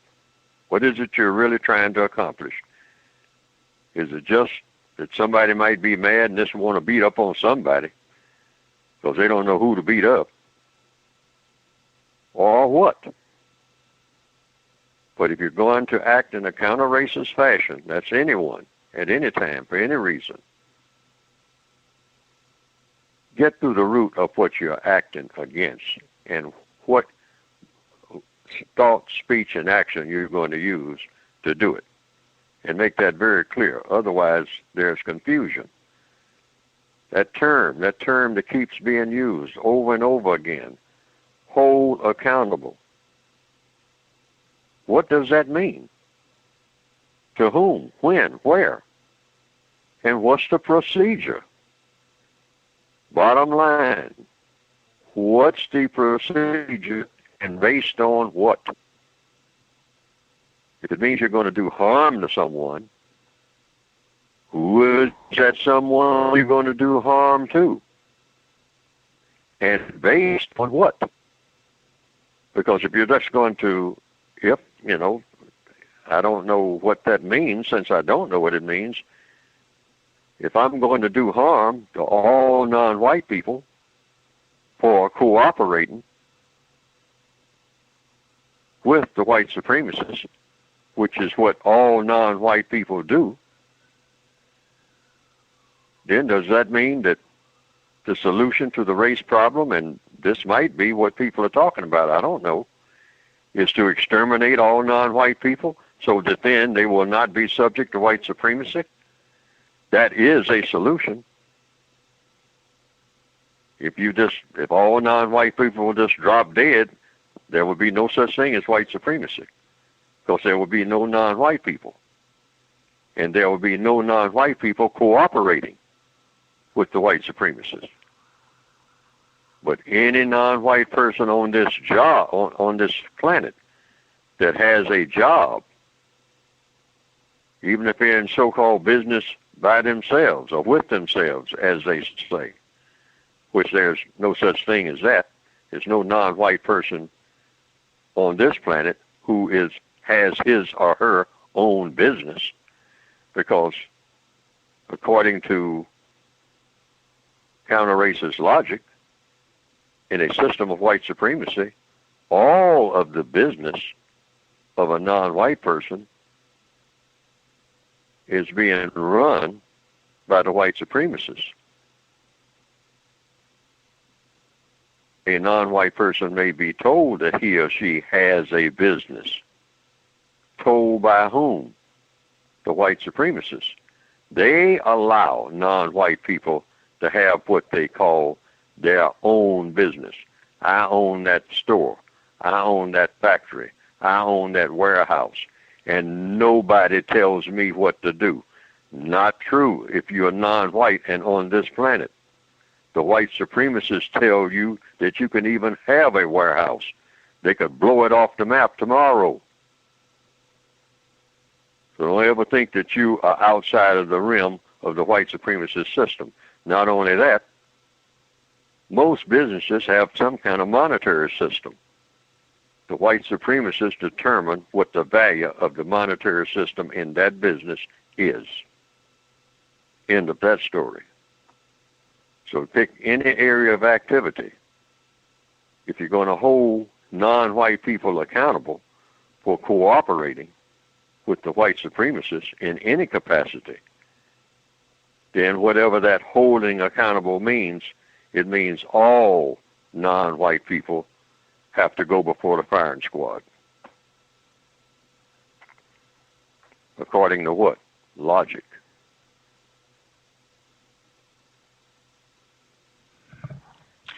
Context of white supremacy. Very important point, I think. I thought I've heard that a lot, non-white people talking about who's the biggest Uncle Tom and who, what black person is helping out racist man and racist woman the most, that all of us, just by being victims, are helping racists maintain their system of terrorism. And I actually, when I was listening, many times that I've heard victims get involved in this, it sounds like your concept of racial shadow boxing. I think you switched it in the word guide. It's racial, is it shadow fighting? Shadow fighting, yes, or shadow boxing. The word boxing is not always understood by people throughout the world, so sometimes I use the term shadow fighting and or shadow boxing, and hoping that people will put it within the context of the sport of boxing, where a person who is practicing on fighting a real opponent will fight his or her shadow. Now, you can swing on a shadow all the time and pretend that the shadow is your real opponent. And you can wear yourself out doing that if you wish, because the shadow is just a shadow. In fact, it's your own shadow. So sometimes non-white people want to attack other non-white people, thinking that that's helping to solve the race problem. It's not helping to do anything except just eliminate another non-white person. The white supremacists who run the world like a slave ship can always go below deck or go to an island and just pick up another black person to replace one that is worn out or killed or just gave up or just whatever, disappeared. They can make them faster than they can be broken by some other non-white person. Why? Because that's the system of white supremacy that has that power. So if some non-white person thinks that they're going to make progress by eliminating other non-white people or telling them, well, take them out of that position, The white supremacists can put any non-white person in any position that they want to put them in. That's what being a prison master means. You have a supply of prisoners. Otherwise, you couldn't be a prison master. A prison master has a supply of prisoners.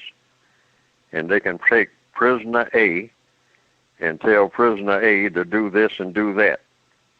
And then when prisoner A dies or is even beaten up by other prisoners and taken out of that position, the prison master will go and get the person who did the beating and say, okay, you will take the place of the person that you just beat up. Since you're so big and bad and you're going to straighten out my system, you can't straighten out my system without straightening me out. And you haven't shown any nerve to do that. It's easy to pick on another prisoner. You want to take on the master? Here I am. I am the prisoner master, including a master over you, mister. So you think you're king of the cell block? I'm the king of all the cell blocks, and you're in my cell block, wherever you go, in my prison, which is this entire planet. So try that on for size before you take on your next opponent. That's the voice of the white supremacists. So far, they have made that stick. No one has proven to be the baddest person in that prison other than the warden. And the warden is racist man, racist woman, white supremacists collectively. Context of white supremacy, I thought this was very important. We discussed this concept before and how easy it is for non-white people to get into conflict with one another.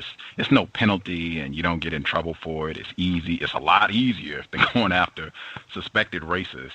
One of the most critical points that you made, you said, if we're really going to be scientific about this, we're going to be serious about ending white supremacy immediately, if all of the black people that, we think, whomever they are, all the black people that we think are doing the most to help out racist man and racist woman, if they all drop dead immediately, absolutely nothing would change with regards to the non-white people, the victims of racism. The system would still be rolling.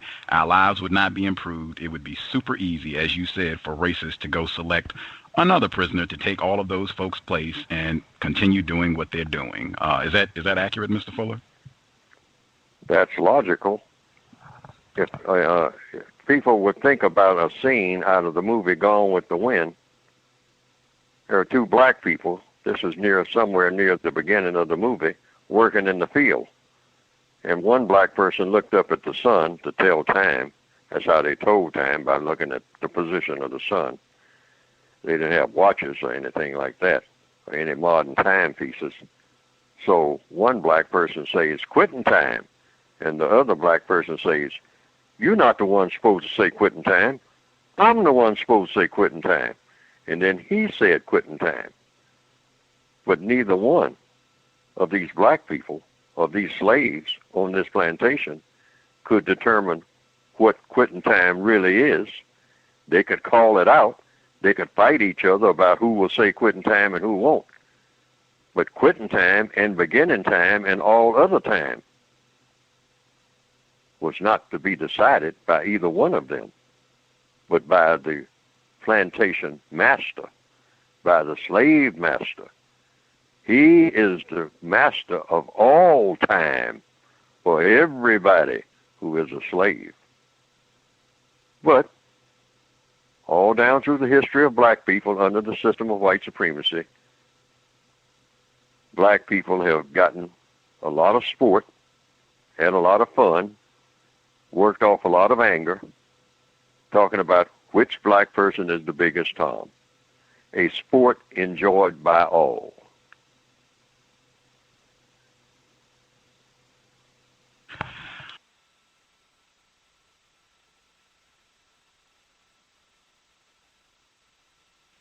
Context of White Supremacy. We will be back later in the week. Visit the website. You'll see upcoming show times, program times, dates, all that good stuff. Number one, I'll make sure I get this out. Several folks have asked. We will use one of the compensatory call-ins during the month of April to discuss the book Yurugu. We'll make it next weekend, not this coming Saturday. That way we give some people time to read the book. We'll make it, I guess that would be a week from this Saturday. So that would be Saturday, April, waiting for my calendar to load so I can give out the correct date. Okay, so that'd be Saturday, April 14th. Saturday, April 14th. We'll use that to discuss Yurugu. I know a lot of folks have said that they thought the book was difficult. It's not an easy read. It is a larger book. I think it's in the neighborhood of about 550 pages. So it's definitely not the easiest book to read, but I do think it has just a ton of great information on racism, white supremacy. I said it before. I think if I had to point at one book that is most responsible for me doing this program, it would be that book, Yurugu by Dr. Marimba Ani, black female. Just incredible information, very important. She references Dr. Neely Fuller Jr., Dr. Francis Cress Welsing. I cannot recommend it enough. It really helped to shake a lot of the confusion I had about the relationship between white people and black people on a planet dominated by white terrorism. We'll do that again Saturday, April 14th, call in. We'll use that where people who have the book can call in if they have questions, things they would like to discuss, concepts that they think are important in the book. We'll do that next Saturday. That would be Saturday, April 14th. We will be back soon. Check the website. You can check the Facebook page as well for updates. Thanks everybody for tuning in. Justice's website is justdojusticetoday.blogspot.com. Again, justdojusticetoday.blogspot.com. Thanks everyone for tuning in. The prayer to close out. Creator, please help us in understanding that black people are suffering from extreme mental illness as a result of white terrorism. Please help us in being patient and compassionate with victims of racism, including ourselves. Please help us to understand that no black person is most to blame for the problems we face.